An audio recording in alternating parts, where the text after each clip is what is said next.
ஜாயமானம் he புருஷம் யம் பஷ்யேத் மதுசூதனः சாத்விகः சது விஜ்ஞேயः சவை மோக்ஷார்த்த சிந்தகः. இந்த ஸ்லோகம் ஒரு ஜீவன் தன்னுடைய கர்மத்தின் வசப்பட்டு ஒரு தாயாரின் கர்ப்பத்தில் புகுந்து பிறவி எடுக்கிறான்.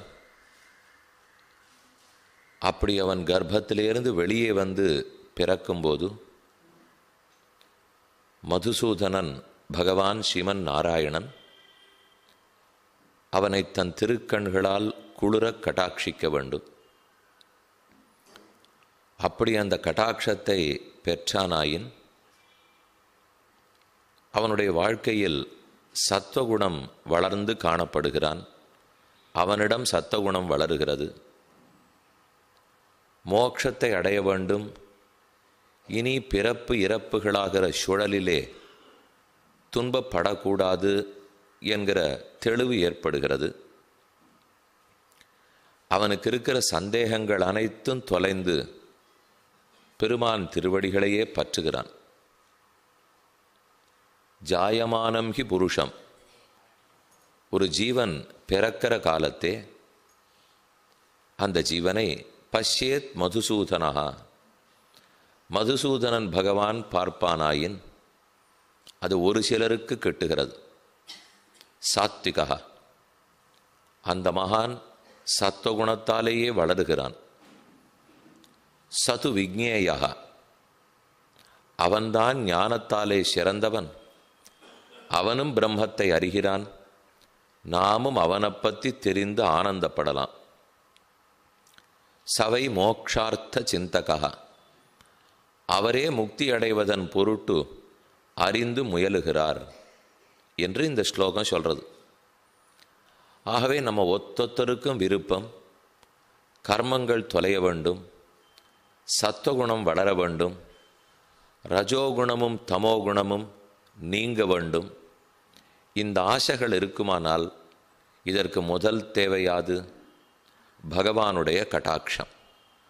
அவருடைய தாமரை போன்ற இரண்டு கண்களால் நன்கு மலர்ந்து நம்மை நோக்கினாரானால் நம்முடைய சாபம், பாபம், ஐயம், துன்பம் ஆகிய அனைத்துமே தீர்ந்து போகிறது. பகவானுடைய இரண்டு கண்களை பற்றி சாந்தோக்கிய உபனிஷத்து சொல்லும்போது தஸ்யதா கப்பியாசம் புண்டரீகமேவ மக்ஷிணி, மலர்ந்த இரண்டு தாமரகளை ஒத்த திருக்கண்கள். அந்த கண்கள்தான் அனைவரையும் கட்டாட்சிக்கிறது. இதைத்தான் திருப்பாணாழ்வாரும் கரியவாகி புடபரந்து மிளிர்ந்து செவ்வரியோடி நீண்டவ பெரியவாய கண்கள் என்னை பேதமை செய்தன என்று சாதிக்கிறார். கண்கள் நீண்டிருக்கும், அகன்றிருக்கும், ஒரு மிளிர்தலோடே கூடியிருக்கும், சிவந்த வரிகளோடு இருக்கும், கருவழியை நடுவிலே உடையதாக இருக்கும். இந்த திருக்கண்களால் கட்டாட்சித்து யாரெல்லாம் எவ்வளவோ பேறு பெற்றிருக்கிறார்கள். அந்த கட்டாட்சம் நமக்கும் வேணும். அப்பதான் நம் மார்கழி நோன்பு பலிக்கும் என்று ஆண்டாளும் கோபிமார்களும் கண்ணனிடத்திலே பிரார்த்திக்கிற பாசுரம் இன்றைய நாள் பாசுரம் 22வது பாசுரம். கீழ்ப்பாசுரத்தில் எங்கள் அபிமானம் ஒழிந்தது, உன் வாசலுக்கு கீழே வந்து நிற்கிறோம் என்று கூறிக்கொண்டாள். அடுத்து கண்ணனிடத்தில் பிரார்த்தனை, நாங்களெல்லாம் வந்திருக்கோம், எழுந்திருக்க வேணும் என்று கேட்டுவிட்டாள். ஆற்றப்படைத்தான் மகனே அறிவுராய், இது 21வது பாசுரம். இப்போ கண்ணனை நினைப்பார், அறிவுற்று என்ன செய்ய வேண்டும்? என்னை கூப்பிட்டு எழுந்திரு எழுந்திருன்னு வேண்டுகிறீர்களே, எழுந்திருந்து என்ன செய்ய வேண்டும்? பகவானுடைய சந்நிதி இல்லை, நம்ம வீட்டிலேயே இருக்கிற பூஜை அறை, அங்கே காலங்காலத்தால் ஆராதனம் பூஜை செய்வதற்காக கோவில் கதவு நீக்கப்படுகிறது.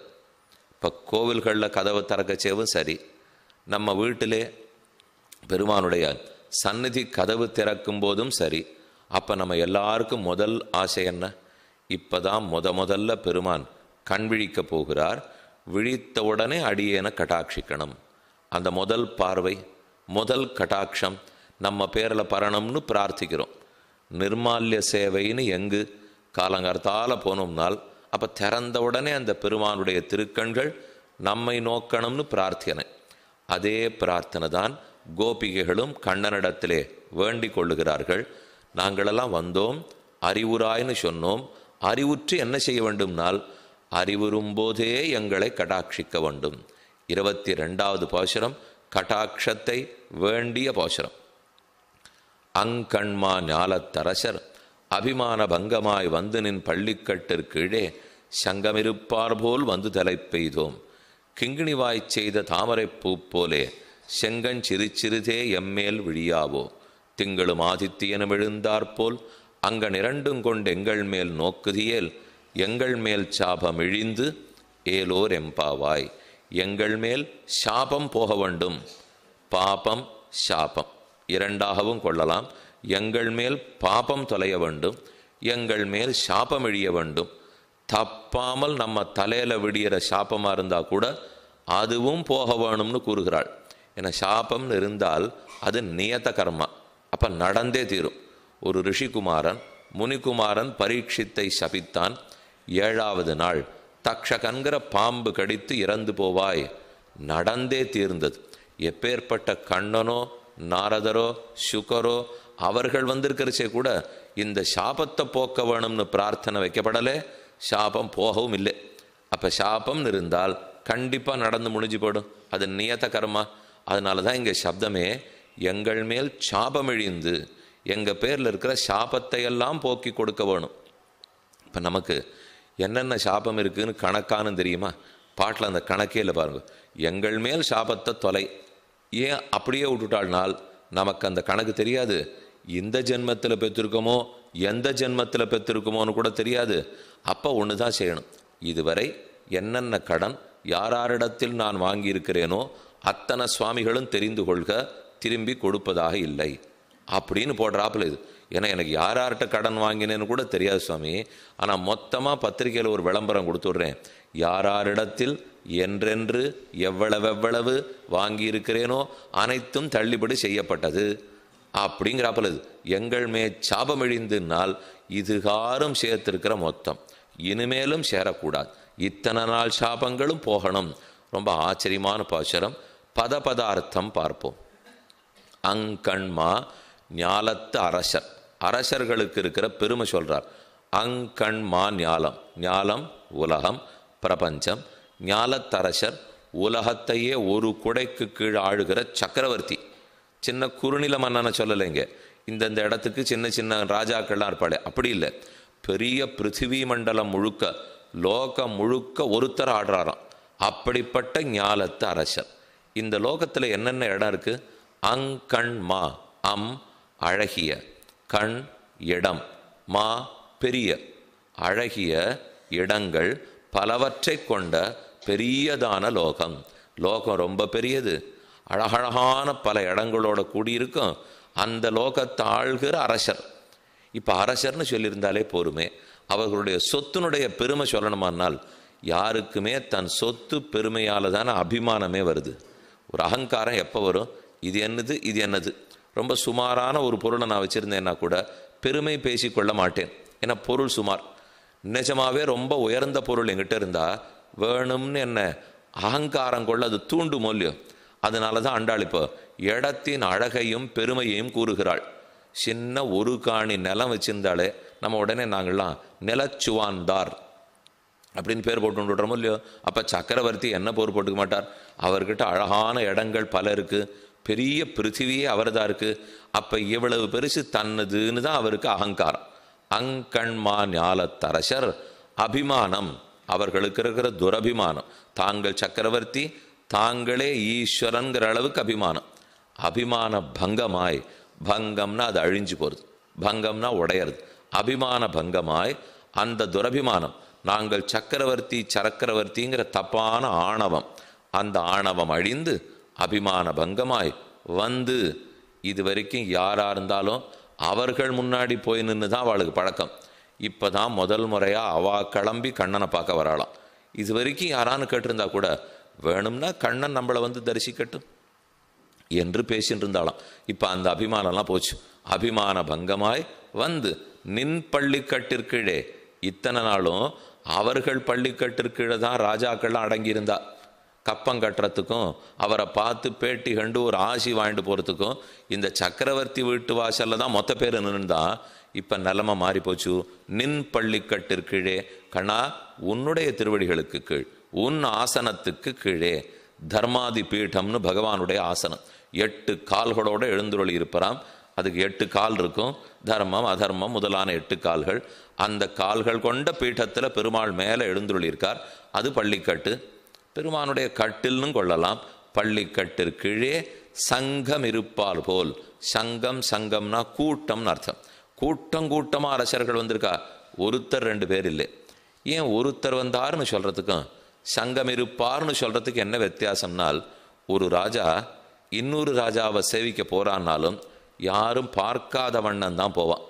ஏன்னா தனக்கு இருக்கிற குறவை ஒத்துக்கணும், இன்னொரு ராஜாவுக்கு இருக்கிற நிறைவை ஒத்துக்கணும். அதை வேற ராஜா முன்னாடி அவன் பண்ண மாட்டான். அதனால் நான் கொஞ்சம் தனியாக சந்திக்கணும் சுவாமி, மற்ற பேர் இல்லாத சமயமாக சொல்லும் அப்படின்னு சொல்லி தப்பிச்சுக்க பார்ப்பாடோ இல்லையோ. இங்கே அப்படி இல்லையா. நிஜமாவே ஆணவம் போயிட்டபடியாலே ஆணவத்தை தப்புன்னு புரிஞ்சுனுட்டான். இப்போ அது போயிடுத்து, எங்கிட்ட இப்போ அந்த ஆணவம் போயிடுத்துன்னு எல்லாரும் தெரிஞ்சுக்கிட்டோன்னு விருப்பப்படுறான். அதில் தான் கூட்டமாக வராளாம். அபிமான பங்கமாய் சங்கம் இருப்பார் போல். கூட்டமாக வந்து இன்னொரு அர்த்தம் சாதிக்கிறார். சங்கம் இருப்பார்னால் அங்கே நின்றுண்டு தரிசனத்துக்கு அவனுக்கு பிடிக்கல, இங்கே வந்து நின்றுண்டு போராதுங்கிறான், இங்கே வந்து நின்று போராதுங்கிறான். ராமர் எங்கே எழுந்துருளி இருக்காரோ பக்கத்தில் கர்ப்ப கிரகத்துக்குள்ளேயே நாங்கள் எல்லாரும் நின்றுடலாமா அப்படின்னு கேட்குறான். அதான் சங்கம் இருப்பால் போல்னால் அணுக்கமாக ரொம்ப நெருங்கின தொண்டர்களாக வந்திருக்கார். சங்கம் இருப்பார் போல் வந்து தலை பெய்தோம். அந்த அரசர்கள் எல்லாம் தங்கள் ஆணவம் ஒடுங்கி தாங்கள் ராஜாக்கள்ங்கிற அகங்காரம் ஒழிந்து எப்படி வந்திருக்கிறார்களோ போல். சங்கம் இருப்பார் போல். அப்போ இந்த போல்ங்கிற வரைக்கும் எல்லாமே ராஜாவை பற்றின கதை. அங்கன்மா ஞாலத்தரசர் அபிமான பங்கமாய் வந்தினின் பள்ளிக்கட்டு கீழே சங்கம் இருப்பார் போல். அதே போலே வந்து தலை பெய்தோம். நாங்கள் இப்போ கண்ணா ஒன்றை சேவிக்கிறதுக்காக வந்திருக்கோம். நமக்கு ரொம்ப ஆச்சரியம். ராஜாக்களுக்கு ஆணவம் தெரியறது, இந்த பெண்களுக்கு என்ன இப்போ? அவர்களும் இப்போ என்ன அகங்காரத்தோடு இருந்தாளான்னா, ராஜாக்கள்லாம் ராஜத்வாபிமானத்தோடு இருந்தா, தாங்கள் அரசன் சக்கரவர்த்திங்கிற ஆணவம். அதே கோபிகைகள்லாம் நாங்கள் பெண்கள் ஆணை தேடி போகக்கூடாது, கண்ணன் தான் நம்மை தேடி வர வேண்டும், வருவார், நம் அழகுக்கு கண்ணன் மயங்கி வருவார் எங்கு பெண்கள்ங்கிற ஆணவத்தோடு இருந்தாலும். ஸ்திரீத்வாபிமானம் எங்களுக்கு போயிடுது. அவளுக்கு ராஜாங்கிற அபிமானம் தொலைஞ்சது, எங்களுக்கு ஸ்திரீங்கிற அபிமானம் தொலைஞ்சது. அபிமான பங்கமாய் சங்கம் இருப்பார் போல் வந்து தலை பெய்தோம். வந்து உன்னருகே நிற்கிறோம். இப்போ தேவரீர் என்ன செய்ய வேண்டும்? கிங்கிணி வாய் செய்த தாமரை பூ போலே செங்கண் சிறுதே எம்மேல் விழியாவோ.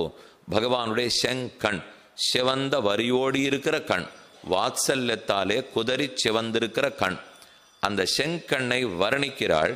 கிங்கிணி வாய் செய்த தாமரை பூ போலே, தாமரை பூ போல மலர்ந்திருக்கிற கண், தாமரை பூ போல இருக்கக்கூடிய செங்கண். தாமரையும் சகப்பா இருக்கு, கண்ணு சகப்பா இருக்கு, தாமரை மலர்ந்திருக்கு, கண்ணு மலர்ந்திருக்கு. ஆனால் தாமரை எப்படி மலர்ந்திருக்கணுமா? கிங்கிணி வாய் செய்த தாமரை பூ போலே. கிங்கிணி இடுப்பில் மணி கட்டுறாளோ இல்லையோ, சதங்க மணி குழந்தைகளுக்கு, அந்த மணி இப்படி வாய் திறந்திருக்கு, பாதி திறந்திருக்கிற மணி. நன்னா பெருசாக திறந்திருக்கிற மணியும் பார்த்துருப்பேள். குண்டு குண்டாக மணி வச்சிருப்பா, அது ஒரு பாதி திறந்து ஒரு பாதி மூடிண்டு தெரிஞ்சும் தெரியாமல் இருக்கும் இல்லையோ, அதை போல் பாதி திறந்து பாதி மூடின மணி.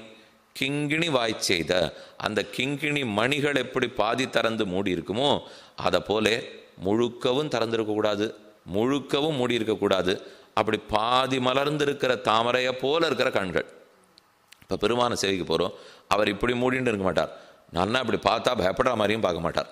பாதி கண்கள் மூடியும் திறந்து எழுந்துள்ளிருக்காரோ இல்லையோ, நம்ம சேவைக்கு தோணும். ஏன் முழுக்க இப்படி திறந்து விடலைன்னால் காரணம் இருக்குது. ஏன் மூடின்னு இருக்குல்ல, அதுக்கும் காரணம் இருக்குது. கிங்கிணி வாய் செய்த தாமரை பூ போலே செங்கண் சிறுதே எம்மேல் விழியாவோ. முழுக்க ஒரே நிமிஷத்தில் கட்டாட்சிச்சு முடிச்சிடாதே. கண்ணை மூடிண்டு கட்டாட்சிக்காமலும் இருந்துடாதே. கண்ணை மூடிண்டு இருந்துடாதே, கண்ணை முழுக்க திறந்துட்டு இருந்துடாதே. பின்ன என்ன வேணும்னு கேட்கிறார். கட்டாட்சிக்கணும்னு கேட்டீர். சரி, கண்ணை திறந்து உங்கள் பார்க்கலாங்கிறதுக்குள்ளே இப்படி திறக்காதே, அப்படி மூடிக்காதே, இப்படி பாதிப்பாரு, அப்படி முழுக்கப்பாரு, எத்தனை ஆணை பாண்டார் இடத்துல இருந்து. கிங்கிணி வாய் செய்த தாமரை பூ போலே செங்கண் சிறு சிறுதே எம்மேல் விழியாவோ. கொஞ்சம் கொஞ்சமாக விழிக்க வேண்டும். சிரிச்சிருதே, ஓஹோன்னு கொட்டினாலும் எங்களுக்கு தாங்க முடியாது, கொட்டவே இல்லைன்னாலும் தாங்க முடியாது. அதிவிருஷ்டியும் முடியாது, அனாவிருஷ்டியும் முடியாது. மழையா கொட்டி 2 மாதம் ஒரே எல்லா ஊரும் சிறப்புஞ்சியாக போச்சு சுவாமி. அப்படின்னா கொட்டிகிட்டே இருக்கும்னு அர்த்தம். அதனால் நமக்கு லாபம் இல்லை. இல்லை, எந்த மழையே காணும் சுவாமி. ஒரு சொட்டு மழை இல்லை, அதுவும் கூடாது. 9 நாட்கள் வெயில் காயணும், ஒரு நாள் மழை பெய்யணும், மறுபடியும் 9 நாட்கள் வெயில் காயணும், ஒரு நாள் மழை பெய்யணும். இப்படி இருந்தால் தானே நன்னா தேசம் பொறுத்துக்கும். பொறுக்க உள்வாங்க பெரிய வேண்டாமா? அதை போல கண்ணனே நீ முதல்ல கட்டாட்சி, கொஞ்சம் நாங்கள் வாங்கிக்கிறோம், மறுபடியும் கட்டாட்சி, கொஞ்சம் நாங்கள் வாங்கிக்கிறோம். இதுதான் சிறு சிறுதே எம்மேல் விழியாவோ. கொஞ்சம் கொஞ்சமாக ஒரு குழந்தைக்கு ரொம்ப நாளாக ஒரு அப்பா அம்மாவுக்கு ரொம்ப நாளாக புத்திர பாக்கியம் இல்லை. அந்த சுவாமி கோவிலில் அத்தியாபகராக இருக்கார். நித்தியம் போனால் நிறைய புளியோரை கிடைக்கிறது, தத்தியோனம் கிடைக்கிறது, மைசூர் பாகு கிடைக்கிறது, ஜாங்கிரி எல்லாம் கிடைக்கிறது. அவளுக்கு ரொம்ப வருத்தம், இது எல்லாத்தையும் சாப்பிட்றதுக்கு ஒரு குழந்தை இல்லையே, நித்தியம் இதெல்லாம் கிடைக்கிறதே அப்படின்னு தாயாரும் தந்தையும் சொல்லிகிட்டே இருந்தா. நல்ல வேளை ஆச்சாரிய அனுகிரகம் குழந்தை பிறந்தது. பிறந்த நாள் இப்போ தான் பிறந்திருக்கு. இப்போ வீட்டுக்கு கூட்டின்னு வரணும். அன்னைக்கு அவர் கோவிலுக்கு போயிட்டு அவருக்கு கொடுத்தன் போவாளோ இல்லையோ, அந்த சுவாமி வராட்டா கூட பிரசாதம்லாம் வந்தது, புளியோரை வந்தது, தத்தியோனம் வந்தது, எல்லாத்தையும் கொண்டு கொடுத்தா அவர் நேரம் எடுத்துன்னு வந்து கொதிக்க இருக்க அந்த புளியோதரையே குழந்தை கொடுன்னார். இல்லை, புளியோதரை எல்லாம் இப்போ குழந்தை கொடுக்க முடியாது, ஆச்சு அதெல்லாம் 2 வயசு ஆனால் தான் குழந்தை கொடுக்கணும். இப்போ தாய்ப்பால் கொடுக்கலாம், அப்புறம் பசும்பால் கொடுக்கலாம், அப்புறம் வெதுமை தொப்புளை சுற்றி நெய் தடவலாம், 2-3 தரம் தளிகை பண்ணி புனர்பாகம் பண்ணி சாதம் கொடுக்கலாம், அப்புறம் பருப்பு கொடுக்கணும். இப்படி தான் கொடுக்கணும்னால் அந்த சுவாமி சொன்னார், புளியோதரை சாப்பிட குழந்தை இல்லைன்னு தானே பெத்தோம். அப்படி இருக்கிறச்சே நீ குழந்தை பிறந்த உடனே புளியோதரை கொடுக்கூடாதுங்கிறியன்னார். இப்படி செய்ய முடியுமா? அதுக்குன்னு வயசு வந்து அது தாங்கினத்தானே கொடுக்க முடியும். அது வெறும் எதுவுமே சாப்பிடாத குடல், அதுக்கு மெதுவே தானே கொடுக்கணும். ஆண்டாள் பிரார்த்தனை, உன் கடாட்சம் கிடைக்கலையேன்னு தான் நாங்கள் கேட்டுன்னு இருந்தோம். இது வரைக்கும் அது இல்லை. அப்போ கரடு முரடா ஒரு இரும்பு போலே, தர மழையே பார்க்காத தரையை போலே பாளமாக எங்கள் மனசு பிளந்து கிடக்கிறது. இப்போ தேவரீர் கட்டாட்சிக்கு போறீர், ஓஹோன்னு ஒரு மழை கொட்டித்துன்னா இது பிறந்த குழந்தைக்கு புளியோதரை கொடுத்தா போலே. அது எங்களால் தாங்க முடியாது. மெதுவாக கொஞ்சமாக நீர் மழை கொட்டணும், ஈரப்பதம் முதல்ல தரையில் பிடிக்கணும், அப்புறம் அது ஜலத்தை வாங்கணும், கொஞ்சம் பண்பட்டு வரணும், அப்புறம் திரும்ப வாங்கணும். இப்படின்னா தான் எங்களால் முடியும். அதனால தான் சிறுதே எம்மேல் விழியாவோ. ரொம்பவும் குட்டுடாதே, கொடுக்காமலும் இருந்து விடாதே, கொஞ்சம் கொஞ்சமாக சிறுதே எம்மேல் விழியாவோ, எங்கள் மேல் கட்டாட்சிக்க வேண்டும். எதை கொண்டு? திங்களும் ஆதித்தியனும் எழுந்தாற்போல் அங்கன் 2 கொண்டு எங்கள் மேல் நோக்குதியேல். திங்கள் சந்திரன், ஆதித்யன் சூரியன். திங்களும் ஆதித்தியனும் எழுந்தாற்போல் சூரிய சந்திரர்கள் ஒரு சேர உதித்தா எப்படி இருக்கும்? இந்த பக்கம் சூரியன் இருக்கார், இந்த பக்கம் சந்திரன் இருக்கார். அதை போல கண்ணனுடைய 2 திருக்கண்களா. சூரியனாட்டம் கண்ணு துரியோதனன் முதலானவாளுக்கு வெப்பம் கொடுக்க, சந்திரனாட்டம் கண்ணு பாண்டவர் முதலானோருக்கு அனுகிரகம் பண்ண. அப்போ அருள்றதுக்கு சந்திரன் கண், அதே சூரியன் கண் வெப்பம் கொடுக்கறதுக்கு. விபீஷணனுக்கு சந்திரன், ராவணனுக்கு சூரியன், பிரஹ்லாதனுக்கு சந்திரன், ஹிரண்யகசிபுவுக்கு சூரியன். ரொம்ப சுலபமாக இருக்கே. திங்களும் ஆதித்யனும் எழுந்தாற்போல், இவா 2 பேரும் சேர்ந்து உதித்தா போலே. இது இந்த அர்த்தம் மட்டும் இல்லை, சாஸ்திரமே அதைத்தான் சொல்றது. சக்ஷுஷி சந்திரசூரியவ், சந்திரசூரியவுச்ச நேத்ரே. பகவானுக்கு 2 திருக்கண்கள், ஒருத்தர் சந்திரன், ஒருத்தர் சூரியன். எதுக்கு 2ஆ வச்சுருக்காருன்னா 2மே தேவை. நம்ம சந்திரன் தான் குழுன்னு இருக்கார், சூரியன் ரொம்ப வெப்பத்தோடு இருக்கார், அதனால் சூரியனே வேண்டான்னு சொல்ல முடியுமா? அவருடைய பயன்கள் தனி, சூரியனுக்குன்னு இருக்கிற பயனும் வேணும். அதுக்குன்னு சூரியனே இருக்கட்டும் சாமி. அவர் தான் துணியெல்லாம் உணர்த்தி விடுறார். இப்போ அவர் இல்லவே இல்லைன்னா என்ன ஆகும் சொல்லும்? ஒருவேளை சூரியனே காயலைன்னா இருக்குது. எங்கேயோ மேற்கத்தி நாடெல்லாம் போனீங்கன்னா வருஷத்துக்கு 10 மாதம் சூரியனே பார்க்க மாட்டாளாம். 2 மாதம் தான் சூரியன் வருமா. நமக்கெல்லாம் ரொம்ப சந்தேகம், அப்போ எப்படி துணி வளர்த்துவா? அது எங்கே காயும்? தளிகை முதல்ல எப்படி ஆகும்? நம்ம ஏதோ பருப்பு வைக்கிறோம், அரிசி வைக்கிறோம்னா நமக்கெல்லாம் ரொம்ப சௌக்கியமான நாட்டில் இருக்கும் தெரியுமோ. தட்பவெப்பத்தின்படி ரொம்ப ஆனந்தமான நாட்டில் இருக்கும். ஆனால் நம்மளே குறை சொல்லிட்டு இருக்கோம். வேறு சில நாடுகள்லாம் இருக்குது, சுத்தி கடல், எக்காரணம் கொண்டு தண்ணீரே கிடையாது, வெறும் பாலவனம், இப்படி நாடுகள் இருக்குது. குளிரு குளிரு குளிரு பனி கொட்டிகிட்டே இருக்கிற நாடுகள் இருக்குது. அதுக்கு எத்தனை நம்ம உடம்புல பூசிக்கிறதுலேருந்து அவ்வளவு பூசினா தான் வாழவே முடியும். இதெல்லாம் ஒன்றுமே இல்லை நம்ம நாட்டில். நல்லா ஆனந்தமாக பெருவாள் வச்சிருக்கார். ஆக தாமரை பூ போலே செங்கன் சிறு சிறிதே திங்களும் ஆதித்யனும் எழுந்தாற்போல் அங்கன் இரண்டும் கொண்டு. அப்போ சூரியன் சந்திரன் ரெண்டுமே தேவை. குளிர்ச்சிக்கு சந்திரன் தேவை, இருட்டு விலகுவதற்கு சூரியன் தேவை. ரெண்டு வெவ்வேறு பயன்கள் இருக்கும் இல்லையோ. இருட்டு போகணும், எல்லாம் தளிகை ஆகணும், துணி உலர்த்தப்படணும், வேர்வை வரணும். வேர்வை வரலைங்கிறது ஒரு வியாதி தெரியுமா? வைத்தியாள்கிட்ட கேட்டு பாருங்க. சில பேருக்கு வேர்வையே வராதுங்கிறதே ஒரு வியாதி. அதனால என்னென்னமோ ஆபத்துகள்லாம் வந்துடும். பல விஷயம் நம்ம உடம்புக்குள்ளே நடந்துக்கிறத தெரிஞ்சிக்கவே முடியாது.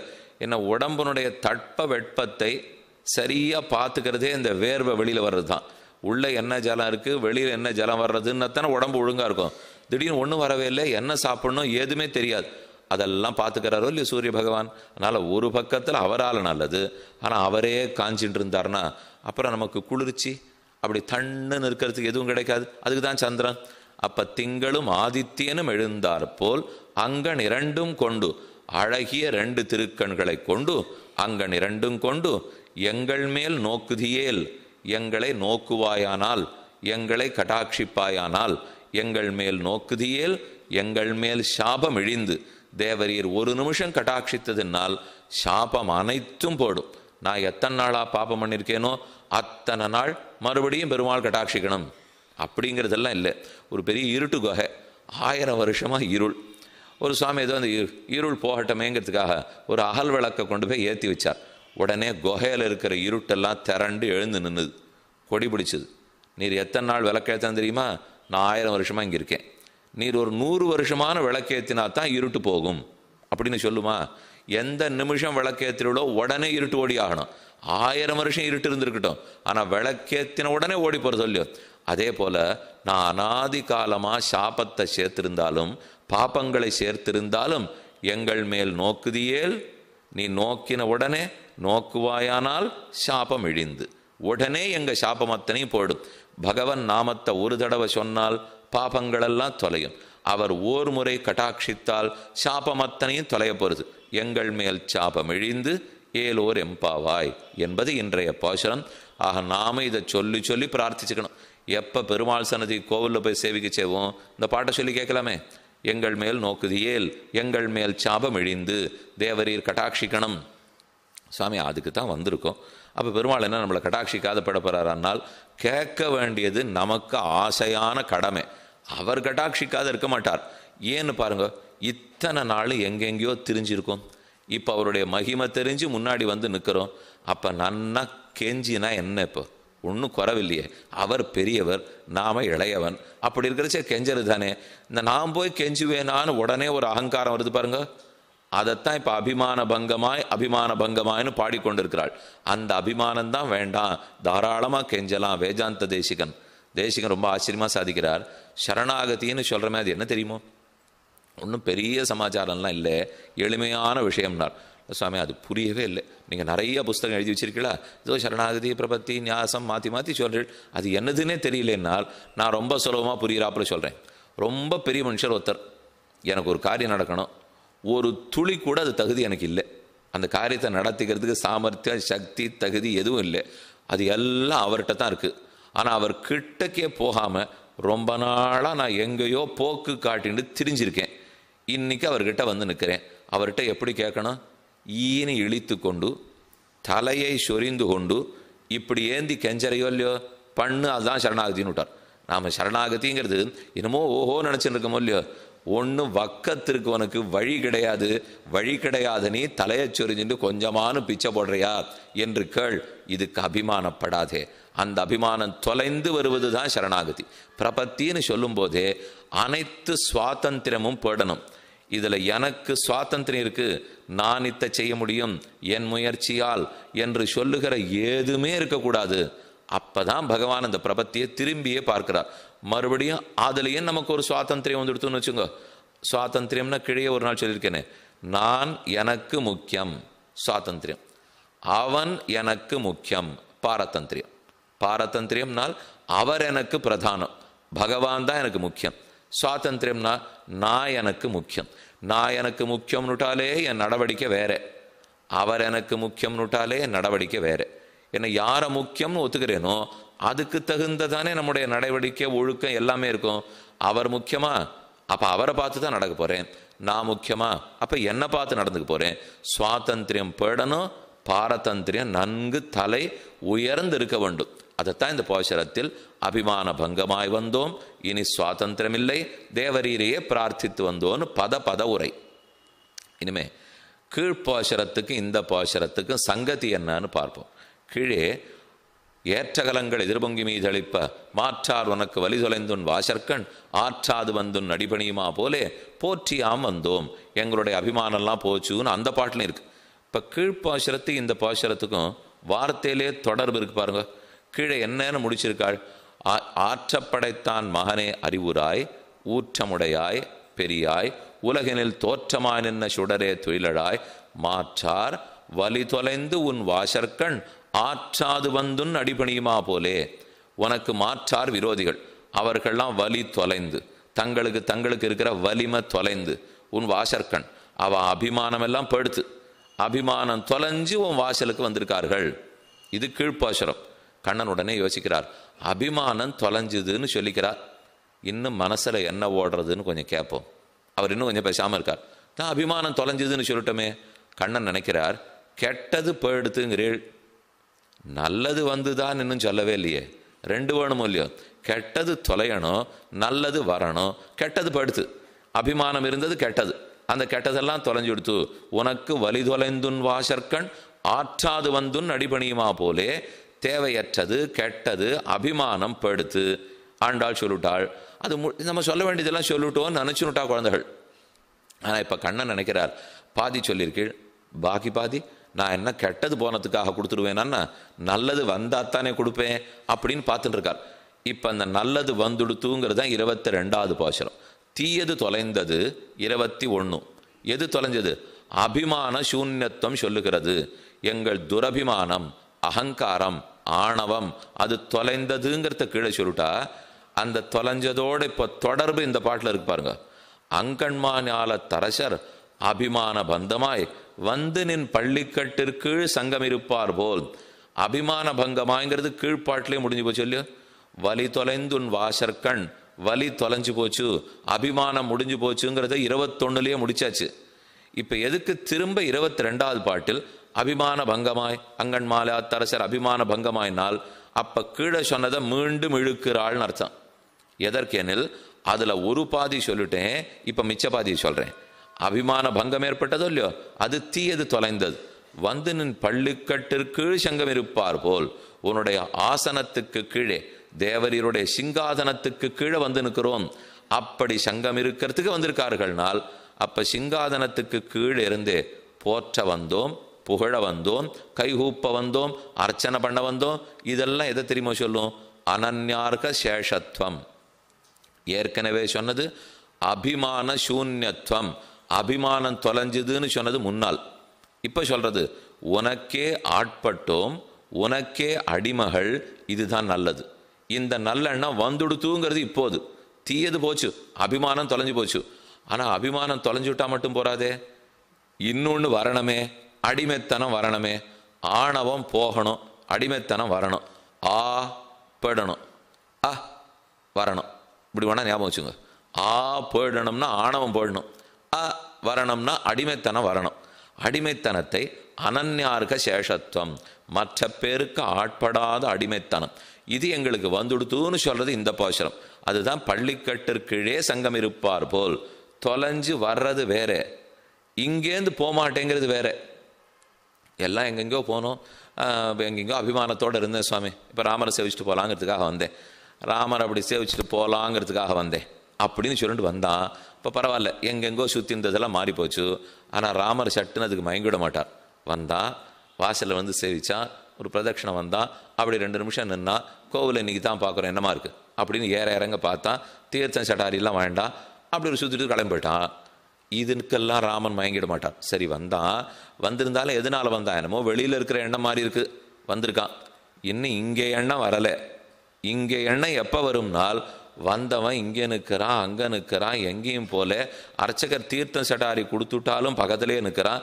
சுவாமி அடுத்தவர் சேவிக்கணுமே, நான் 2 நிமிஷம் சேவிச்சுட்டு போய்ட்றேன் சுவாமி. அது ரொம்ப நாளாக வெளி வெயில் ஆகப்பட்டுனுட்டேன்னா இன்றைக்கி தான் சந்திரகாந்தானனம் ராமம்னு ராமன் திருமண்டலத்தில் சேவிக்கிறேன். இப்போ தான் என்னமோ மனசு பிசைந்து அங்கே இருக்கணும்னு தோன்றது. அப்படின்னு நிற்கிறானோ இல்லையோ, அந்த நிற்கிறது வந்தால் தான் சேஷத்துவம் புரிஞ்சிருக்குன்னு அர்த்தம். வந்தோம் பார்த்தோம்னு போனியானால் அபிமானம் தொலைஞ்சிடுத்துன்னு அர்த்தம். ஆனால் வந்து நின்று நெக்குறுகையோ இல்லையோ, அப்போ தான் சேஷத்துவம் புரிஞ்சுதுன்னு அர்த்தம். சேஷத்துவம் அடிமைத்தனம், பகவானுக்கே அற்று தீர்ந்த ஓரொரு செயலும் அவனுடைய மேன்மைக்குன்னே ஏற்று செய்யும் அடிமைத்தனம்.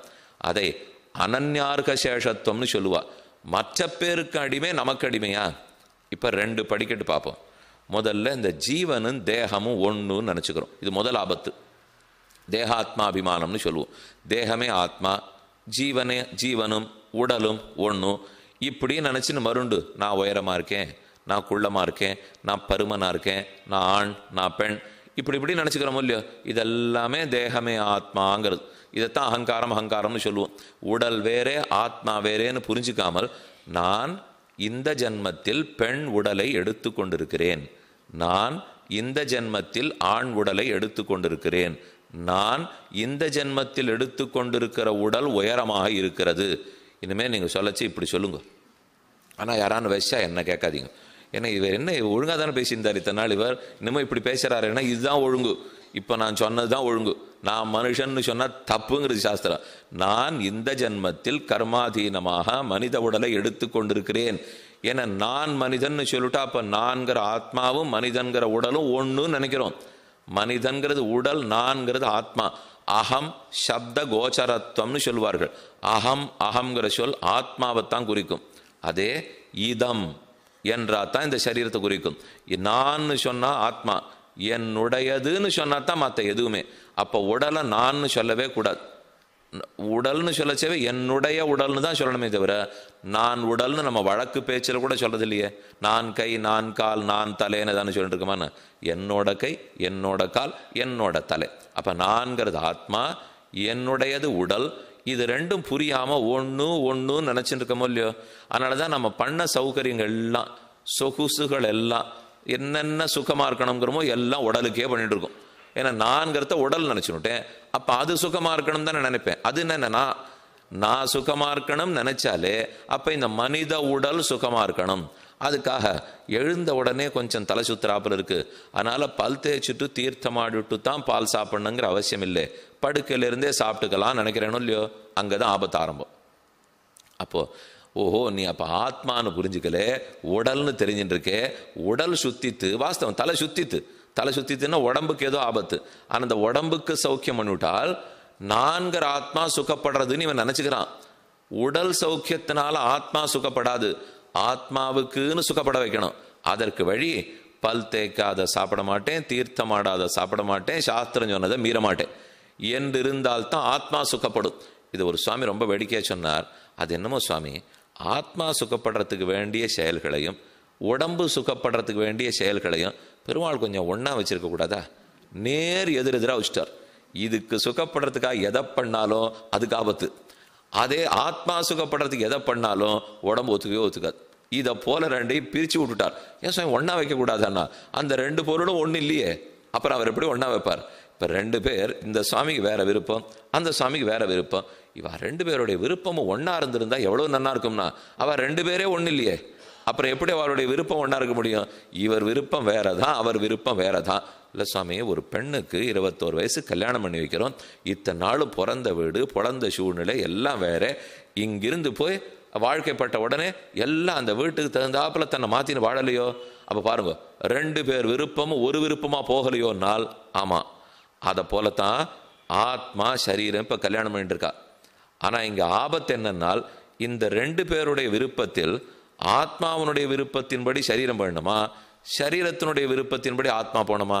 கணவன் மனைவி கல்யாணம் பண்ணிட்டாச்சு, மனைவி ஒரு இடத்துல பிறந்து வளர்ந்துட்டு இப்போ இன்னொரு இடத்துக்கு வாழ்க்கைப்பட்டிருக்கா. இப்போ யார் விருப்பப்படி போகணும்? இதை நான் சொன்னாலே இப்போ ஆபத்தை விலைக்கு வாங்குறேன்னு அர்த்தம். இவர் விருப்பப்படி இந்த கணவன் விருப்பப்படி மனைவி போகணும்னு சொல்லிட்டாலும் ஆபத்து தான், மனைவி விருப்பப்படி கணவன் போகணும்னு சொன்னாலும் ஆபத்து தான். அடியன் சொல்லவே போகிறதில்ல, ஏன்னா அப்படி எழுதலவா. இது சொல்லி நான் இப்போ சிக்கிக்கவே வேண்டாம். ஏன்னா அவள் சொல்லியிருக்கிறது, நீ ஒத்தருக்கொத்தர் 2 பேர் விருப்பப்படியும் போகாதே, பரமாத்மா விருப்பப்படி போ. அப்படின்னா வம்பே இல்லை பாருங்க. இதை நான் தப்பிச்சுக்கிறதா சொல்லலை, இப்போ நிஜமே அதுதான். இப்போ அதனால் கணவனோ மனைவியோ 2 பேரும் இவர் விருப்பத்துக்கு அவர் வந்தாலும் முதல்ல 2 பேர் என்ன மேதாவிகளன்னா எல்லாமே நமக்கு தெரிஞ்சு போயிடுத்தா எப்படி பண்ணணும்னு தெரியாது. அப்போ பகவான் எப்படி நடான்னு சொல்லியிருக்காரோ அதன்படிக்கு நடக்கணும். அப்போ ஆத்மாவும் அவன் விருப்பப்படிக்கு, சரீரமும் அவர் விருப்பப்படிக்கு. இந்த 2 பேருக்கும் ஒரு லட்சியம் இருக்கணும் இல்லையோ. இன்னைக்கு அப்படி நாம் வச்சுக்கல. சரீரத்தின் விருப்பத்தை பூர்த்தி பண்ணுறவனாத்தான் ஆத்மா இருக்கும். அதனால தான் தவறுகள் நிறைய நிகழ்ந்துடுறது. அதனால தான் ஆத்மா சந்தோஷப்பட மாட்டேங்கிறார். இத்தனை சரீர சுகத்தையும் பார்த்துட்டு நாம் எல்லாரும் சிரிச்சுன்னு திருப்தியாக இருக்கோங்கிறீள். 1000 குறை, எதுக்கு எடுத்தாலும் குறை. சமயம் எல்லாம் பார்க்குறதே உடம்பை தான். அப்போ திருப்தியாக இருக்கக்கூடாது சொன்னால் இருக்காது. ஏன்னா ஆனந்தப்பட வேண்டியது ஆத்மா. அந்த ஆனந்தப்படுறதுக்கு அவருக்குரிய சுகத்தை கொடுக்கணும். ஆத்மா சுகப்பட்ட ஆத்மா ஆனந்தப்படுவார், சரீரம் சுகப்பட்ட ஆத்மா எப்படி ஆனந்தப்படுவார்? சுவாமி அவருடைய ஆத்மா தானே, அவருடைய சரீரம் தானே, வாஸ்தவம் அவர் சரீரம் தான். ஆனால் அந்த ஆத்மா இப்போ தப்பாக புரிஞ்சுட்டு இருக்கார். உடலுன்னு நானும் ஒன்றுன்னுட்டு, அதனால உடம்புக்கு சுகத்தை பண்ணா தான் சுகப்படுவேன்னு நினச்சிட்டு இருக்கார். அது வெவ்வேறேன்னு தெரிஞ்சுனுட்டாலே போனா போகிறது. உடம்புக்கு சுகத்துக்கு கால்வாசி முயற்சி பண்ணுறேன், ஆத்மா சுகத்துக்கு முக்காவாசி முயற்சி பண்ணுறேன் என்றான்னு வரணும் இல்லையோ. இப்போ அப்படி இல்லவே இல்லை. ஆத்ம சுகம்னு ஒன்று இருக்குன்னே புரிந்து கொள்ளாமல் தேக சுகத்துக்கு மட்டும் பண்ணுறோம். இது தொலைஞ்சுதுன்னா தேக ஆத்மா அபிமானம் போயிடுத்துன்னு அர்த்தம். இந்த எண்ணம் போயிடுத்து, தேகம் வேறே ஆத்மா வேறே புரிஞ்சுனுட்டோம், தேகாத்மாபிமானம் தொலைந்தது, முதல் படி தாண்டிடும். அப்படின்னா நமக்கு என்ன புரிஞ்சிருக்கும்? தேகமும் ஆத்மாவும் ஒன்று இல்லைன்னு புரிஞ்ச உடனேயே தேகத்தை காட்டிலும் ஆத்மா உயர்ந்தவன்னு தெரிஞ்சுடுவோம். தேகாத் பரன், தேகமே ஆத்மா இல்லை, இது அழியும் அது அழியாது, இதுக்கு அறிவு கிடையாது அதுக்கு அறிவு உண்டு, இது ஒன்றே போகும். இதை தெரிஞ்சு ஆத்மா உயர்ந்தவர்ன உடனே ஒரு பொருளை உயர்ந்ததுன்னு சொன்னால் உடனே அது சின்ன எறும்பாக இருந்தால் கூட எனக்கு எதானு பட்டம் கொடுக்கிறீளான்னு தலையை நிமித்தும். ஒருத்தரை உயர்ந்தவர்னு மட்டும் நீங்கள் எதானு கொண்டாடிடுங்க. இவரா என்னமா பேசுகிறார், என்னமா கைங்கரியெல்லாம் பண்ணார் தெரியுமா சுவாமி, இவர் கைங்கரியத்தை பார்த்தா ஆதிசேஷன் பிறந்து வந்து கைங்கரிய மாட்டோம் இப்படின்னு உடனே இவன் மனசில் தோணும், ஒரு 5 தலையோட வேணால் படம் எடுக்கலாமான்னுவோம். ஏன்னா அவர் ஆதிசேஷன் இல்லையோ, இவர் அதை போல கைங்கரியம்னு உடனே சரி தான் தானோக்கம் தலை நிமிடுறானோ இல்லையோ. அப்போ ஏற்கனவே தேகமே ஆத்மா நினச்சிருந்தா கஷ்டப்பட்டு தொலைஞ்சி ஆத்மா உயர்ந்தவன் உடனே நான் தான் லோகத்தை நடத்துகிறேன்னு ஆரம்பிச்சிட்டான். இவரே தான் லோகத்தை நடத்துகிறார், நான் தான் ஈஸ்வரன், நான் தான் சுகி, நானே என் பாடுன்னு சுவாத்தந்திரிய அபிமானம். இது 2வது ஆபத்து. முதல் ஆபத்து தேக ஆத்மா அபிமானம், உடலும் ஆன்மாவும் ஒன்றுங்கிற குழப்பம் மயக்கம். அந்த அபிமானம் போயிடுத்து, விவேக ஞானம் வந்துடுத்து. பகுத்தறிவுன்னு மேடை முழுக்க பேசுகிறா தெரியுமா. பகுத்தறிவுவாதம் நிறையா கேள்விப்பட்டிருப்பீங்களே, ஒரு 50 வருஷமா பகுத்தறிவாதம்னு கேள்விப்படுறோமோ இல்லை. என்னது அப்படின்னா ஒன்றும் அப்படின்னு பேசிட்டு இருக்கிறவருக்கும் பெருசாக அதை பற்றி தெரியாது. ஆனால் அவர் ரொம்ப நாளாக பேசிட்டு இருப்பாளே தவிர சுவாமி பகுத்தறிவுங்க என்னென்னா பகுத்து அறிதல், இது வேறே அது வேறேன்னு பகுத்தறியணும். என்ன வேறேன்னு ஆத்மா வேறே தேகம் வேறேன்னு பகுத்தறியணும். இதுதான் பகுத்தறிவாதமே தவிர இதை விட்டுட்டு கடவுள் இல்லேன்னு அறிவது பகுத்தறிவாதமே இல்லை. முதல்ல இதில் பகுக்கிறது எங்கே இருக்கு சொல்லுங்க. ஒன்றை இல்லேன்னு ஆக்கிறது பகுக்கிறதான வார்த்தையே பொருந்தல பாருங்க. இது வேற இது வேறேன்னு பகுக்கணும். ஆத்மா வேறே தேகம் வேறே, இதைத்தான் விவேக ஞானம், தேக ஆத்மா விவேக ஞானம். அந்த ஞானம் வந்துடுத்து. வந்த உடனே வேற ஆபத்தில் கொண்டு போய் விட்டுடுத்து. ஸ்வஸ்வாதந்திரியாபிமானம், நான் சுதந்திரன், எனக்கு நான் முக்கியம், நான் என் பாட்டை பார்த்து கொள்கிறேன், இது போகணும். இந்த 2வது மொழிய வேண்டும். சுவாதந்திரியாபிமானம் படுத்தினால் அப்போ என்ன வரும்? பகவான் தான் நமக்கு தலைவன், பகவானைத்தான் நான் அடிபணிய போகிறேன் அப்படின்னு சொல்லிட்டு அடிமைன்னு புரிஞ்சுக்கிறோம். நான் சுதந்திரன் இல்லை அடிமைன்னு தெரிஞ்சுட்டேன். அடிமைன்னு தெரிஞ்சின உடனே 3வது ஆபத்து வந்தது. எங்கே ஒரு வியாதிக்கு மருந்து கொடுத்தாலும் பக்க வேலை உடனே வந்துடுறது இல்லையோ. இவன் அடிமைன்னு சொன்ன உடனே எங்கள் அம்மாவுக்கு அடிமை, என் தேசத்து ராஜாவுக்கு அடிமை, என் மனைவிக்கு அடிமை, என் நண்பனுக்கு அடிமை, எனக்கு சம்பளம் கொடுக்குறவர் அடிமை, எனக்கு எதாவது நல்லது சொல்கிறவருக்கு அடிமை, எல்லாருக்கும் அடிமைன்னு ஆரம்பித்தான். ஓஹோ அப்படின்லாம் மறுபடியும் ஆபத்து வந்துடுமே. இப்போ நீ எல்லாருக்கெல்லாம் அடிமை இல்லை, ஒருத்தனுக்கு மட்டும்தான் அடிமை. அந்நிய அருக சேஷத்துவம், சேஷத்துவம் அடிமைத்தனம், அந்நிய மற்றொருத்தருக்கு அருக நான் மற்றொருத்தருக்கு உரியவன் என்கிற அடிமைத்தனம் உங்ககிட்ட இல்லை. அனன்ய அருக சேஷத்துவம் ஒருத்தனை தவிர மற்றொருத்தருக்கு ஆட்படாதவன் என்று நீ புரிந்து கொள்ள வேண்டும். அந்த ஒருத்தன் இறைவன், அவனுக்கு நான் அடிமை, அவனை தவிர மற்ற பேருக்கு அடிமை அல்லேன். என்ன சுவாமி இப்படி சொல்லிட்டீர்? அப்போ ஆச்சாரியனுக்கு அடிமையாக இருக்கக்கூடாதா? பாகவதாளுக்கெல்லாம் கைங்கரியம் பண்ண வேண்டாமா? பகவானுக்கு மட்டும்னு சொல்கிறீரேனால் சொல்கிறது என்னன்னு புரிஞ்சுப்போம். பகவானுக்கு மட்டும்தான் அடிமை, ஆனால் அவனே தான் தலைவர், அவரே தான் நமக்கு சுவாமி, அவருக்கே நான் அடிமை என்று வேற எந்தெந்த ஆத்மா ஒத்துக்கிறானோ அவனுக்கு நான் அடிமைன்னு ஒத்துக்கிறேன். பகவானுக்கு அடிமைன்னு ஒத்துக்கிறேன். அதே அடிமைத்தனத்தை இன்னொருத்தர் ஒத்துக்கிறாருன்னு வச்சுங்க, அவரை சேவிப்பேன், அவருக்கு நான் அடிமைன்னு ஒத்துக்கிறேன். ஆனால் அதை மாட்டேன்னு யாரை சொன்னாலும் நான் வணங்க கூட மாட்டேன். சாமி என்ன வணங்கா முடியா இருக்கீர்? தாராளமாக இருக்க வேண்டியதான். அதுக்குன்னு யார் காலில் வேணா விழ முடியுமான்னா, யார் பெருமான இறைவன் ஒத்துக்கொள்கிறானோ, இதுதான் ஆழ்வார் பாசுரத்தில் சொன்னார். வணங்காவமரர் பணியாவமரர்னு ஆழ்வாருடைய பாட்டு. அமரர்கள் பணிய மாட்டார்கள், நித்திய சூரியர்களுக்கு தலை குனியவே குனியாது. ஓ, அவள்லாம் நன்னா சேவிப்பான்னு நினச்சிருந்தமேன்னா, குனியக்கூடாதவன் முன்னாடி குனிய மாட்டார்கள்னு எழுதிட்டார். பணியாவமரர்னு சொன்னால் கண்ட பேர் முன்னாடி தலையை குனிய முடியாது. யார் பகவான தெய்வம், அவர் எனக்கு சுவாமி, அவருக்கு நான் சேஷன் என்கிற புரிதல் வந்திருக்கோ அவர்களுக்கு நாம் அடிமைன்னு ஏற்றுக்கொள்ளலாம்.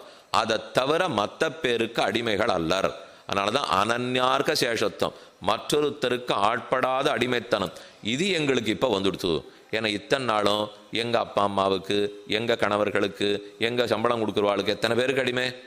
அப்போ அவளுக்கெல்லாம் அடிமையாக இருக்கக்கூடாதான்னா அவர்களும் பெருமானுக்கு சேஷம்னு ஒத்துக்கணும்.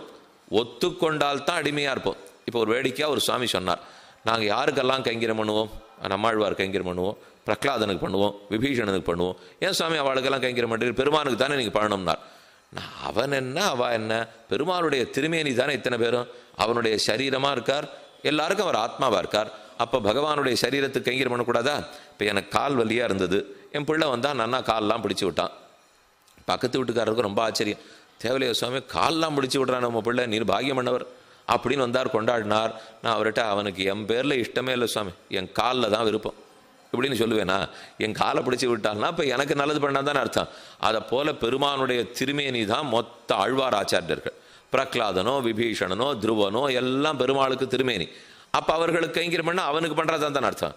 மக்கள் சேவை மகேஷ சேவைன்னு ஏன் சொல்கிறா? அவனுக்கு சரீரமாக இருக்கிறதுனாலே. உடனே ஒரு சுவாமி கெட்டியாக பிடிச்சிருந்தார், ராவணனும் உங்கள் பெருமாளுக்கு சரீரம் தானே, இல்லைன்னு சொல்லுவீரா? அதே சிசுபாலனும் சரீரம் தானே, கொஞ்சம் நாளிலேருந்து அவளுக்கெல்லாமும் கைங்கரியம் பண்ணுறீங்களா? என்ன சரீராத்ம பாவம்னா மொத்த பேருக்கும் போது ஜகத்து முழுக்க சேத்தனா சேத்தனங்கள் முழுக்க பகவானுக்கு சரீரம்தான். அப்படிதான் சாஸ்திரம் சொல்லியிருக்கு. விபீஷணன் மட்டும் சரீரம், ராவணன் சரீரம் இல்லைன்னா சொல்லக்கூடாது. அனைவரும் பெருமாளுக்கு திருமேனி தான். அப்போ மொத்த பேருக்கும் கைங்கரியம் பண்ணுவீளானால் ரொம்ப அழகாக அந்த ஆச்சாரியனே பதில் சொன்னார், கண்டிப்பாக பண்ணுவேன். அந்த ராவணனும் சிசுபாலனும் நாங்கள் பெருமானுக்கு திருமேனின்னு ஒத்துண்டா பண்ணுறேன்னார். நீர் திருமேனிங்கிறதுனால தானே பண்ண சொல்கிறீர், பண்ணுறேன். அவன் ஒத்துக்கணும். அதை நான் ராமனுக்கு திருமேனின்னு ராவணன் ஒத்துக்கிட்டான், அதுக்கு என்ன சுவாமி ஒத்துக்க சொல்லிடுறேன்னு இவர் சொன்னார். ஆச்சாரியன் பதில் சொன்னார், ஒத்துனுட்டா அன்னிலேருந்து அவன் ராவணனா இருக்க மாட்டானேன்னார். அவனை ராவணன் ராவணன் ஏன் சொல்லிட்டு இருக்கேன்? அது ஒத்துக்காதனால தான் சொல்லிட்டு இருக்கேன். அவன் நான் பெருமானுக்கு அடங்கியவன் ஒத்துனுட்டான்னா எனக்கு ஆட்சேபமே இல்லையே. அவனே ராவணனா இருக்க மாட்டான், விபீஷணன் ஆயிடுவனே. அவன் அதை ஒத்துக்காதனால தான் ராவணனா இருக்கான், ஒத்துக்காதனால தான் ஹிரண்யகசிபுவா இருக்கான்.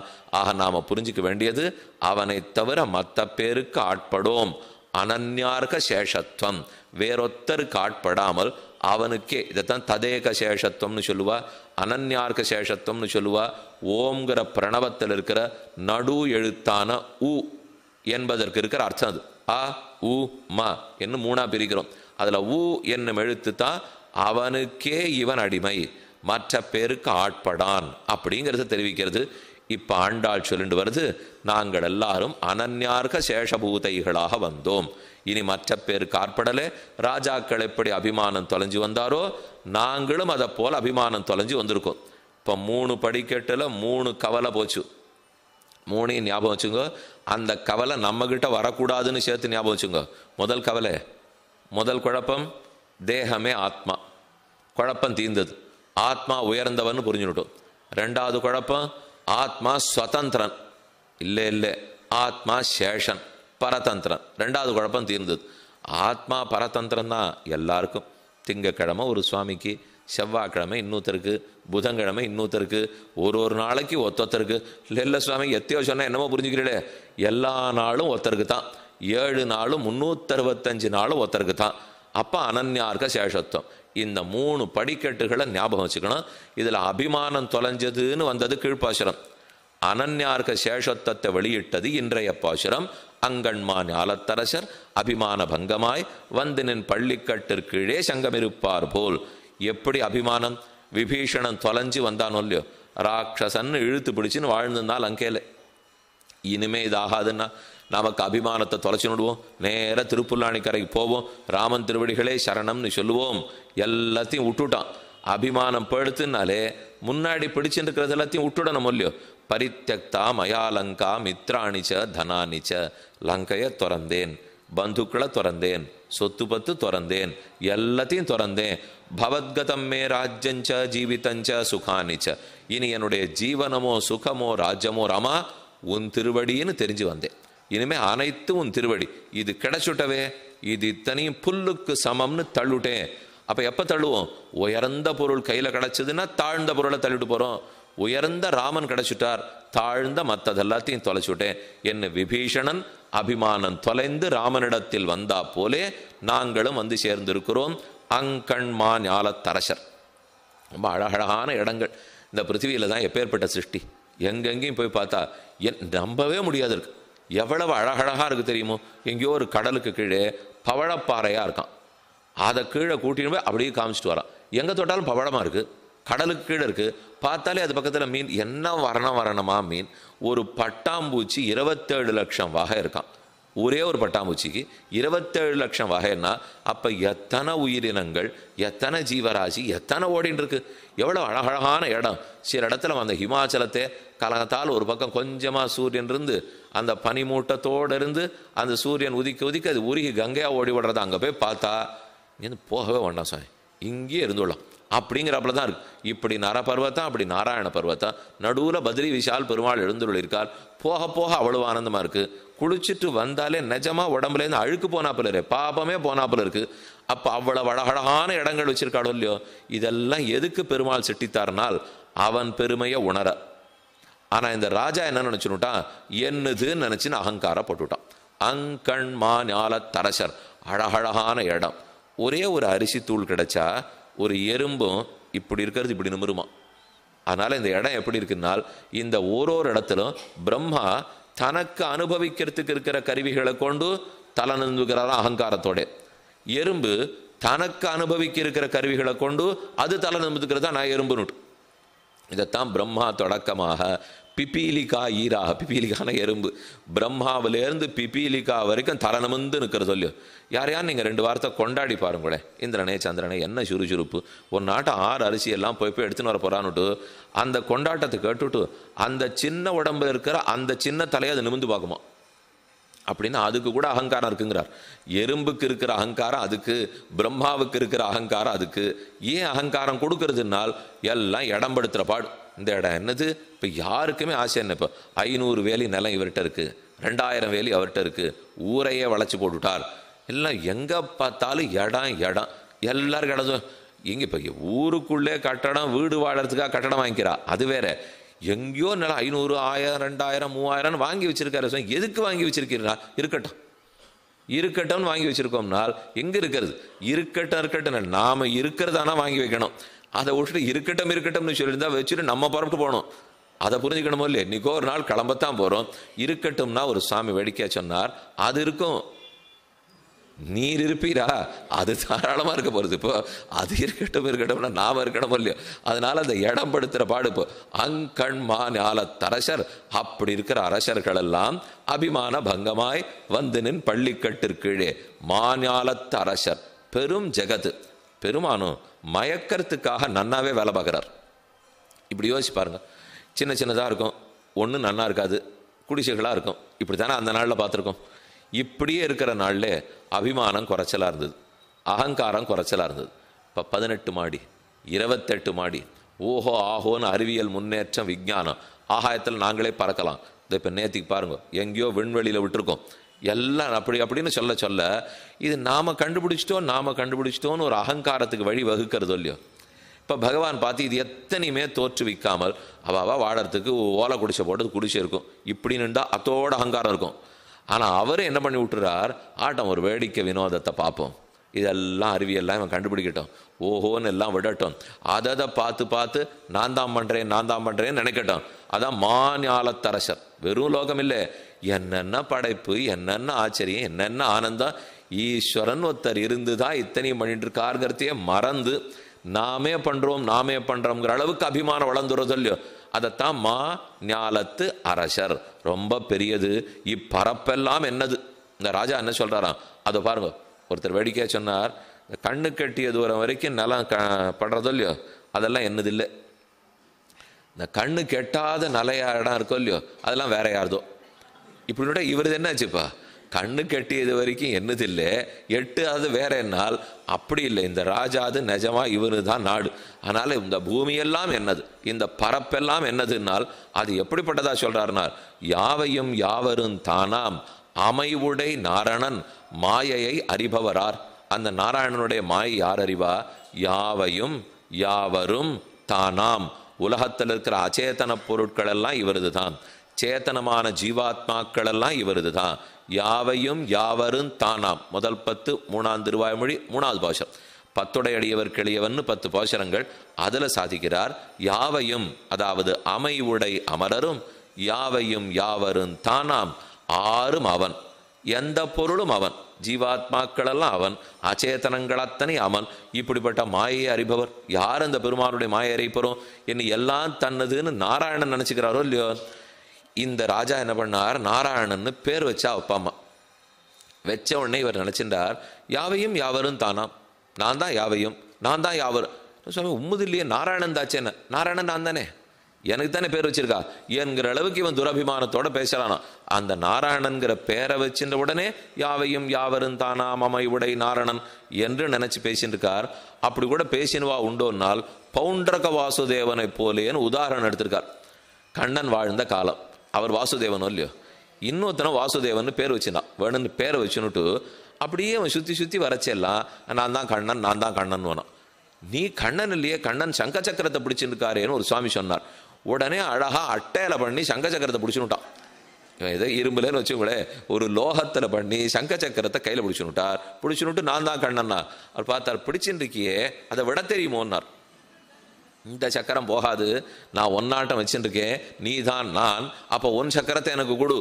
அதை பற்றி ஆழ்வாரே சீமாலிகன் நூத்தரை பற்றி சொல்றார். சீமாலிகன் அவனோடு தோழமை கொள்ளவும் வல்லாய், சாமாறு அவனனி சக்கரத்தால் தலை கொண்டாயின்னு பெரியாழ்வாருடைய பாசுரம். அவன் கண்ணனிடத்துல வந்து ஒன்னாட்டம் நானும் சக்கரம் பிடிச்சிக்கணும்னா, அதெல்லாம் வழக்கம் இல்லை, முடியாது, ஒன்னால விட்டுடுன்னார். இல்லை நீ எனக்கு சக்கரம் பிடிக்க கற்றுக் கொடு. சரின்னு சக்கரத்தை அவன் கையில் கொடுத்து, இந்த பார் இப்படித்தான் எய்யணும், நான் முதல்ல சொல்லித்தரேன், இப்படி எய்யணும், திரும்பி வாங்கினார். அவன் கையில் கொடுத்து இப்படி விடுனார், விட்டுட்டான். விட்டுட்ட உடனே சக்கரம் திரும்பி வரணுமோ இல்லையோ, சக்கரம் வரச்சே கையில் வாங்கணுமோ இல்லையோ, இப்படி வச்சு வாங்கணும். அது வட்டவாய் நேமி வலங்கையாவென்னும் ஆழ்வார் பாசுரம். வாய் நுதி நேமி கூறுகூறா இருக்கிற 1000 அறம், அது அதி வேகமாக சுழன்று திரும்பி வருது. அது மின்னல் வெற்றாப்புல வரச்சே கண்ணன் வேணும்னு என்ன பண்ணார், அவன் தானே பிடிக்க போறான், திரும்பி வாங்க வேண்டியது அவன் தானே. அதனால கையை இப்படி வச்சுக்காமல் பக்கத்தில் இப்படி கையை வச்சுட்டார்.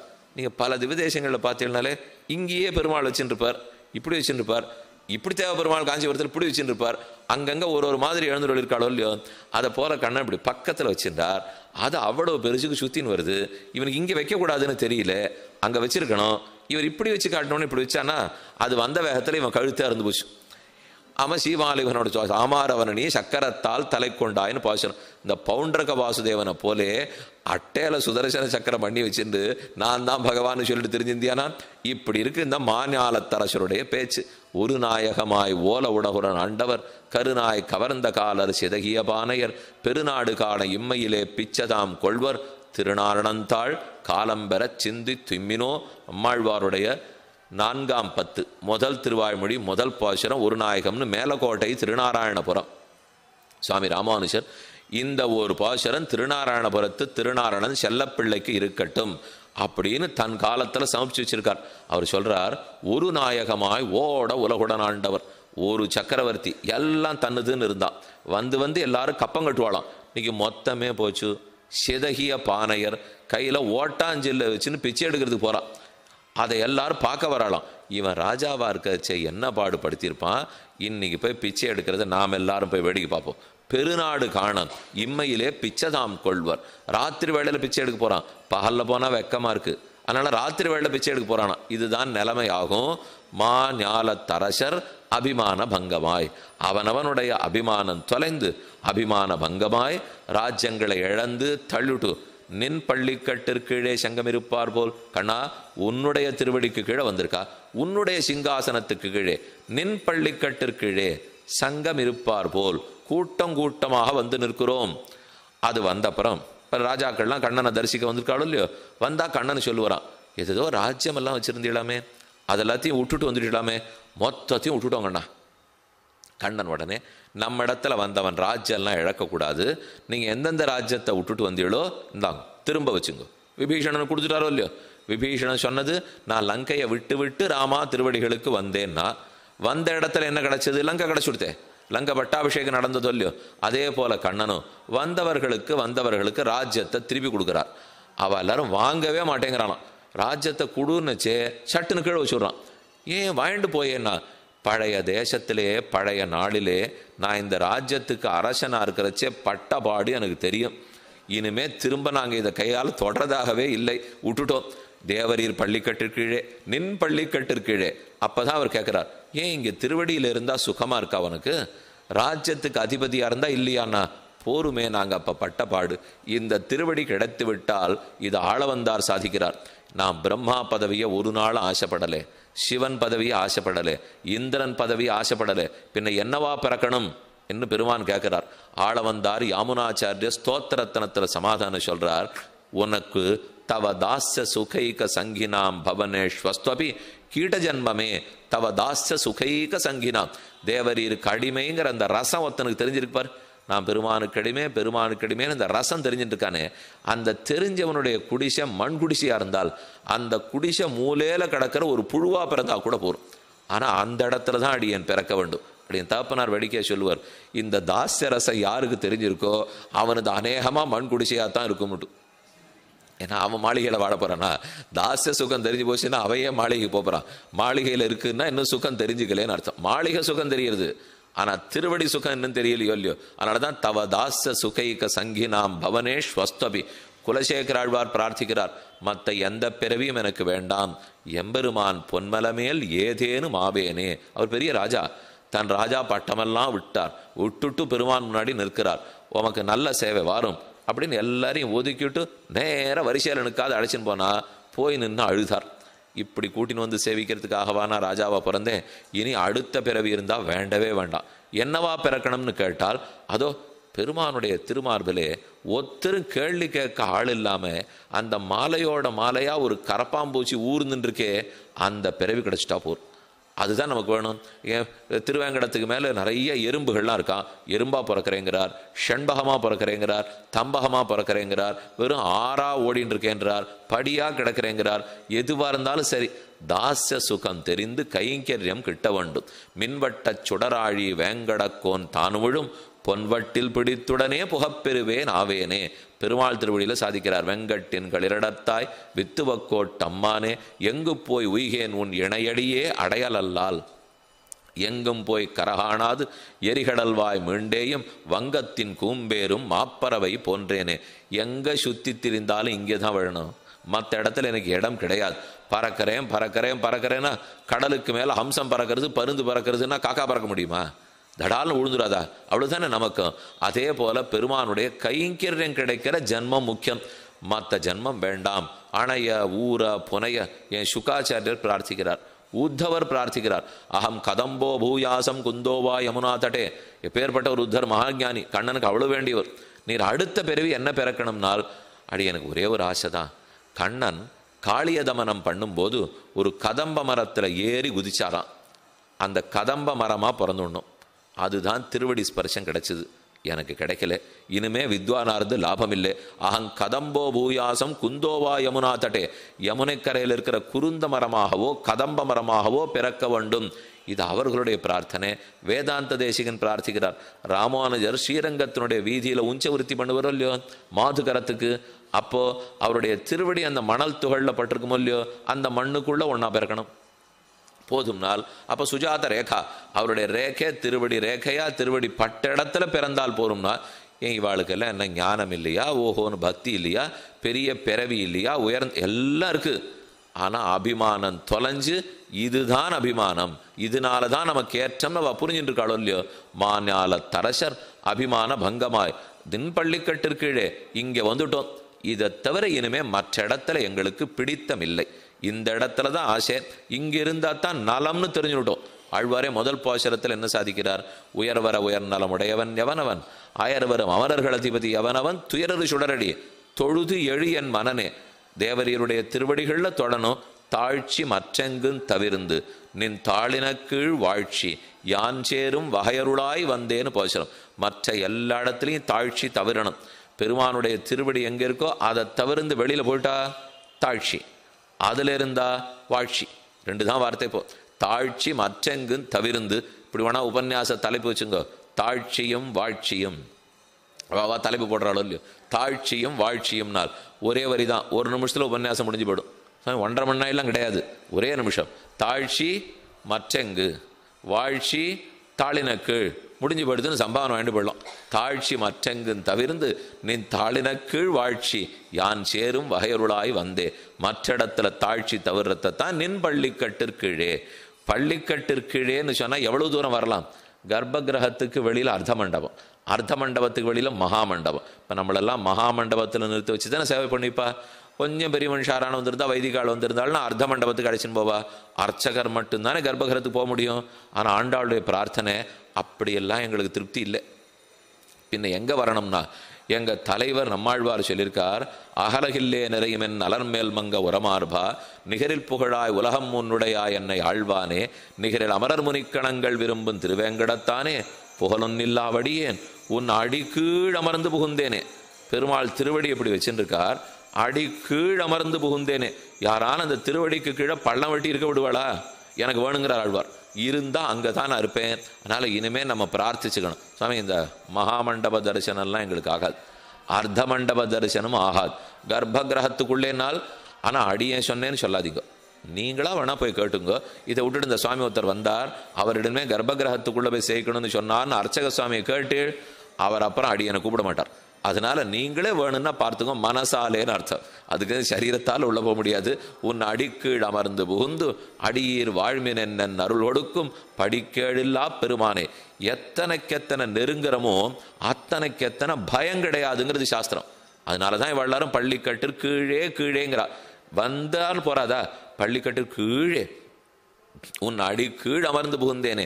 ஏன் சொல்றாள்னால், அதசோ பயங்கதோ பவதி யதா கே வைஷ ஏதஸ்மின் அதிருஷ்யேன் ஆத்மே நிருக்தே நிலையனே பயம் பிரதிஷ்டாம் விந்ததே அதசோ பயங்கதோ பவதி யதா கே வைஷ ஏதஸ்மின் நுதரமந்தரம் குருதே அததஸ்ய பயம் பவதி. எப்போ பயம்ங்கிறது தைத்திரி உபனிஷத்து சொல்றது. பெருமானிடத்திலேருந்து துளி விலக விலக பயம் வந்துடும். கீழே உட்காண்டிருந்தோம்னால் அபயம். பயப்படாத இருக்கணும்னா பள்ளிக்கட்டிற்கு கீழே, பயப்படம்னா பள்ளிக்கட்டிற்கு வெளியே. அதனால் வெளியில் போக வேண்டாம், கீழே போய்த்தான் சேவிக்க வேண்டும். இனி ராஜ்யம் கொடுத்தாலும் வேண்டான்னு விடுறா. சங்கம் இருப்பார் போல் வந்து தலை பெய்தோம்.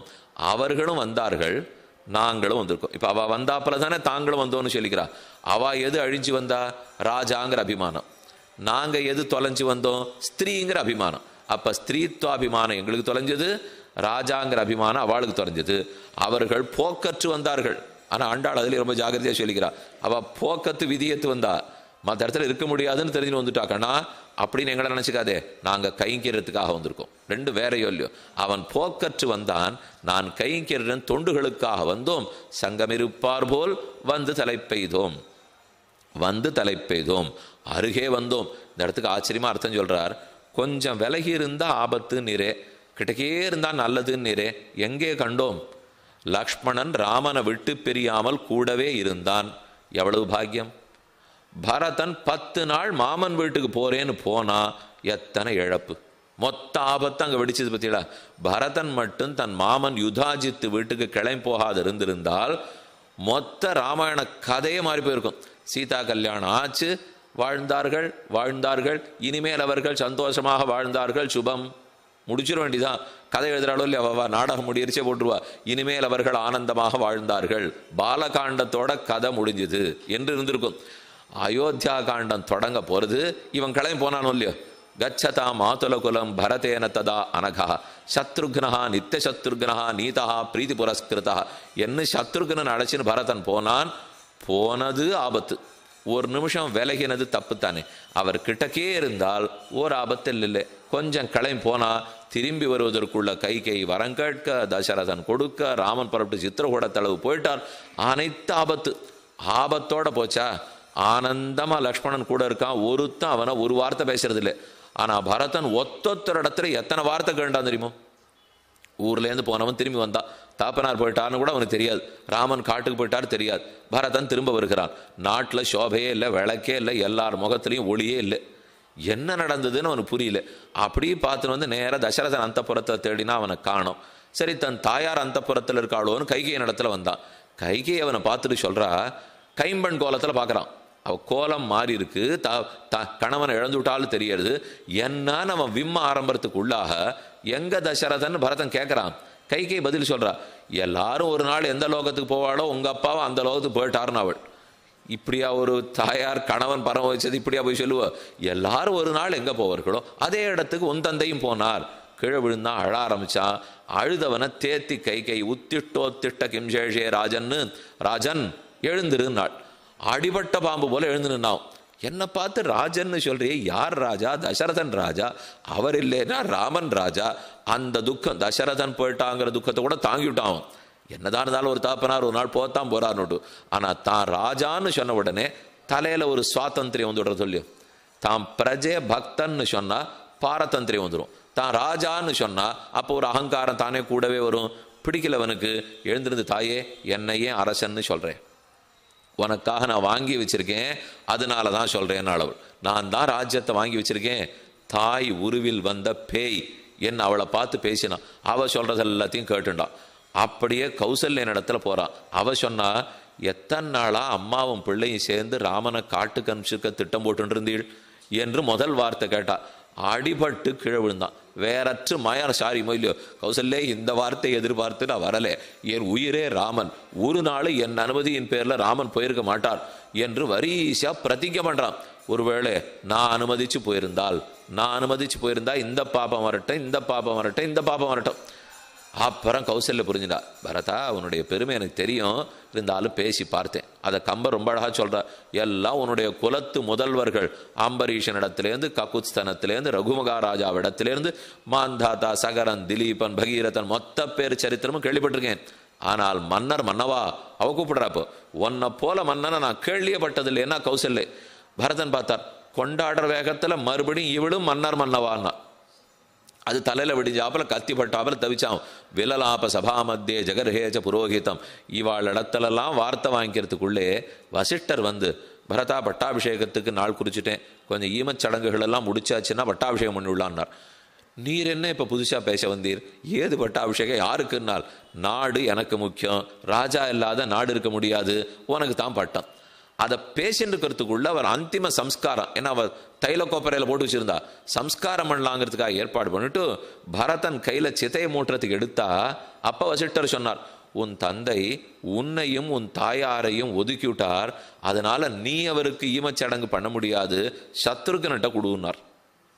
பரதன் திருப்பி கேட்டான், நீர் இதை போல ரெண்டு நிலைப்பாடு இருக்கிறது எனக்கு புரியவே இல்லை.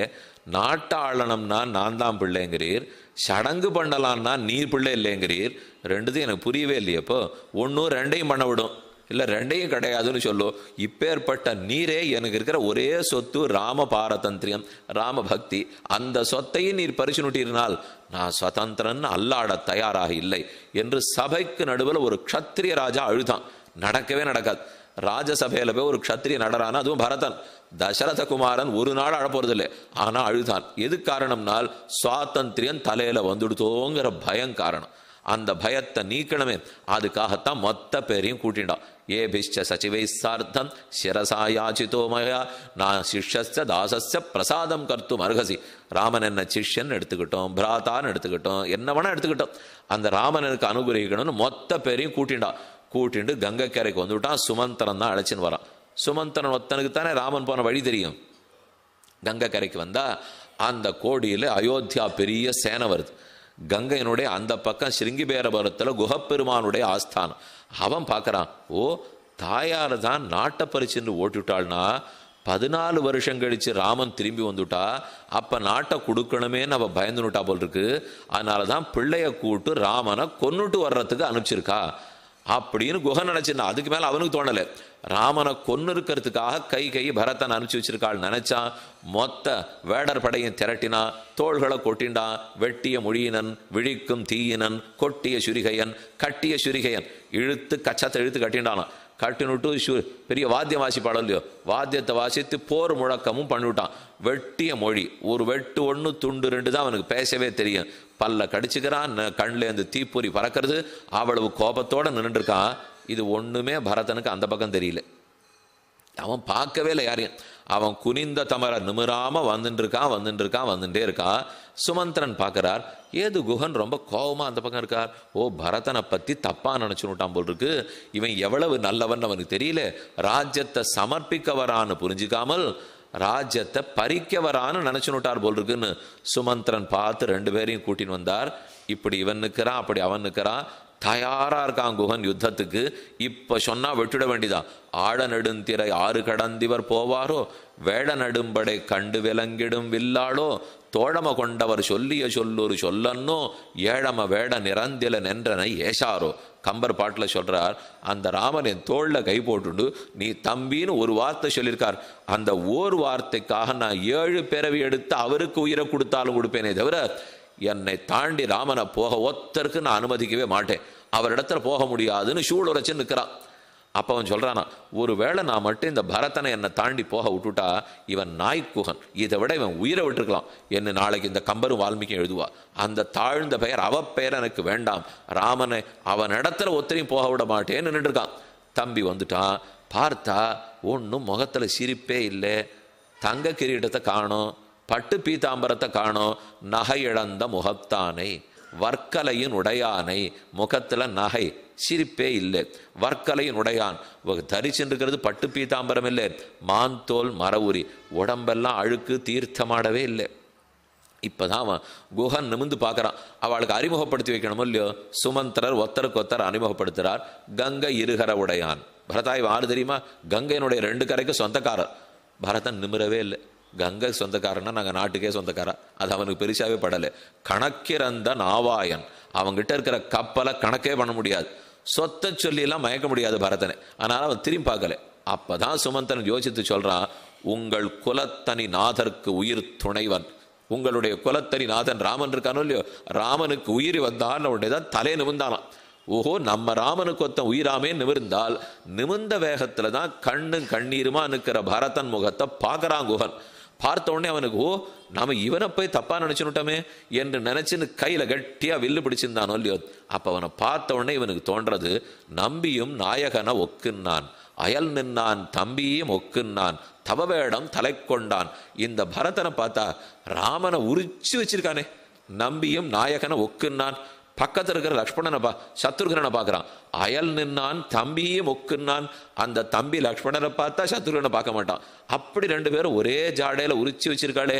தன் தலையில தானே அடிச்சுண்டு ராமனுக்கு பின்னே பிறந்த தம்பி, ராமன் தம்பி ராமனுக்கு கெட்டது நினைப்பான் நினைச்சேனே நான் முட்டாள். ராமன் தம்பின்னு இருந்தாலே அவன் நல்லவனா தானே இருக்கணும். அதை போய் புரியாம நான் பண்ணிட்டேனோ இல்லையோ என்று அவனை பார்த்திருந்தவர், தாய் உரை கொண்டு தாதை உதவிய தரணி தன்னை தீவினை என்ன நீத்து சிந்தன முகத்தில் தேக்கி போயினை என்ன பொழுது பெரிய நோய் சிந்த செய்யல் 1000 ராமர் நின்கேள் ஆவரோ தெரியனம்மா. அப்ப குஹன் ஒத்துக்கிறா, உன் தாயார் வாங்கி கொடுத்துட்டா, தகப்பனார் ஒத்துனுட்டார், ஆனா அந்த ராஜ்யத்தை துளியும் விரும்பாமல் இது பாபம் என்று அங்கேயே போட்டுட்டு சமர்ப்பித்து கூட்டின்னு போறதுக்காக சித்திரகூடம் வந்தபார். ஹே பரதா, இதை பற்றி நினைக்கிறச்சே தராசு தட்டில் ஒரு தட்டில் ராமனை வச்சுட்டு அடுத்த தட்டிலே 1000 ராமர்கள், ஒரு தட்டில் பரதன். ஒரு தட்டுல பரதனை வச்சுட்டு 1000 ராமர்களை இன்னொரு தட்டுல வச்சாலும் பரதா உன் தட்டு தான் உயர்ந்திருக்கும், ராமன் தட்டு தாழ்ந்திருக்கும் என்று குஹன் ஒத்துக்கொண்டான். ஆனா எல்லாம் வார்த்தை வாங்கின அப்புறம் தான். முதல்ல ஆயிடுத்தேன், விஷு தப்பா நினைச்சுட்டு அப்புறம் தானே. இப்ப பரதன் என்ன பாபம் பண்ணியிருக்கான், குஹன் இவனை பத்தி தப்பா நினைச்சுக்க. அவனுக்கு இல்லாத நன்மையா, ராமனுக்கு கூட பிறந்த அத்தனை நல்லவன், ஆனா குஹன் கூட தப்பா நினைச்சுக்கிறான். பரத்வாஜ ஆசிரமத்துக்கு கூட்டின்னு போனான். ஏன்னா அதை தாண்டித்தானே ராமன் இருக்கிற இடத்துக்கு போகணும். பரத்வாஜ ஆசிரமத்துக்கு போனா அவர் கேட்டார், என்ன பரதா தஸ்மின்ன தஸ்யா பாபஸ்ய பாபம் கர்த்தும் ஏச்சசி, பாபமே அண்டாத ராமனுக்கு பாபம் நினைக்க வந்தாயான்னார். தடால்னு விழுந்தான் பரதன். நீரும் என்னை பத்தி இப்படி நினைச்சு நுட்டிருந்தா நான் பேசுறதுக்கே அர்த்தம் இல்லை. கௌசல்ய சொன்னாள், தாயார் ஆசையினால சொல்றான்னு நினைச்சிட்டேன். குஹன் சொல்றான் வேடன் ஞானம் போராதுங்கிறதுக்காக புரிஞ்சுட்டேன். என் தாய் சொன்னா புத்திர பாசத்தால சொன்னான்னு புரிஞ்சுட்டேன். ஆனா இது இத்தனையும் தாண்டி திருக்கால முனிந்த ரிஷி நீரை என்ன குற்றமா நினைச்சு விட்டீர்னால் அப்ப நான் ஆரிடத்துல போய் புலம்புவேன்னு கீழே விழுந்தான். அப்ப பரத்வாஜர் சொன்னார், நீ ரொம்ப நல்லவன் எனக்கு தெரியும் பரதா, இந்த கேள்வி கேட்டா தானே லோகம் நீ எவ்வளவு நல்லதுன்னு புரிஞ்சுக்கும், அதுக்காகத்தான் கேட்டேன்னார். நான் இருக்கு லோகம் புரிஞ்சுக்கிறதுக்காக என்ன வெட்டணுமா? இப்போ நம்ம காலை நரன்னு ஒருத்தர் மிதிப்பா, மிதித்த உடனே மன்னிச்சுக்குங்கோ, மிதிச்சாச்சு அப்புறம் என்ன மன்னிச்சுக்குங்கோ, மிதிக்கிறதுக்கு முன்னாடினா மிதிக்கக்கூடாதுன்னு பார்த்துருக்கணும். அப்போ மிதிக்கப்புறம் மன்னிச்சுக்கோன்னு சொன்னாலும் சொல்லாட்டாலும் பட்ட வலி தான். அதை போல பரத்வாஜர் சொல்லிட்டார் இல்லையோ, இத்தனை பேரையும் தாண்டிட்டு போனது இருக்கட்டும். கிட்டக்க சித்திரகூடத்தை அடைஞ்சு விட்டா. லக்ஷ்மணன் மேல் கொம்புலேருந்து உட்காந்து பார்த்துட்டு இருக்கா. தங்க கொடியை பார்த்த உடனே எதுக்கு பரதன் இவ்வளவு பெரிய சைன்யத்தோட வரார், ராமனை கொல்லத்தான் வரான் என்று நினைச்சிட்டு லக்ஷ்மணன் குதித்தான். குதித்தனன் குவடு நீரிடப்பாரிழை. உள்ள போனா கவச்சத்தை எடுத்து போட்டுண்டா, வில்லு அம்பு அஸ்திர சஸ்திரத்தை தரிச்சுண்டான். அப்ப ராமனை பார்த்து சொல்றார், கவலைப்படாத ராமா, நான் ஒருத்தம் போரும், இந்த மொத்த படையை நானே அழித்து விடுகிறேன் என்று வேகமா பேசிட்டு போறான். ராமன் தடுக்கிறார்.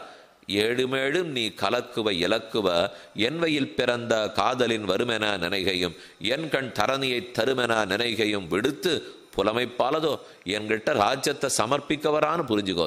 என்னை எதிர்த்து வரான்னு நினைக்காதே. ஒரு நாளும் பரதனை எதிர்க்க மாட்டான்.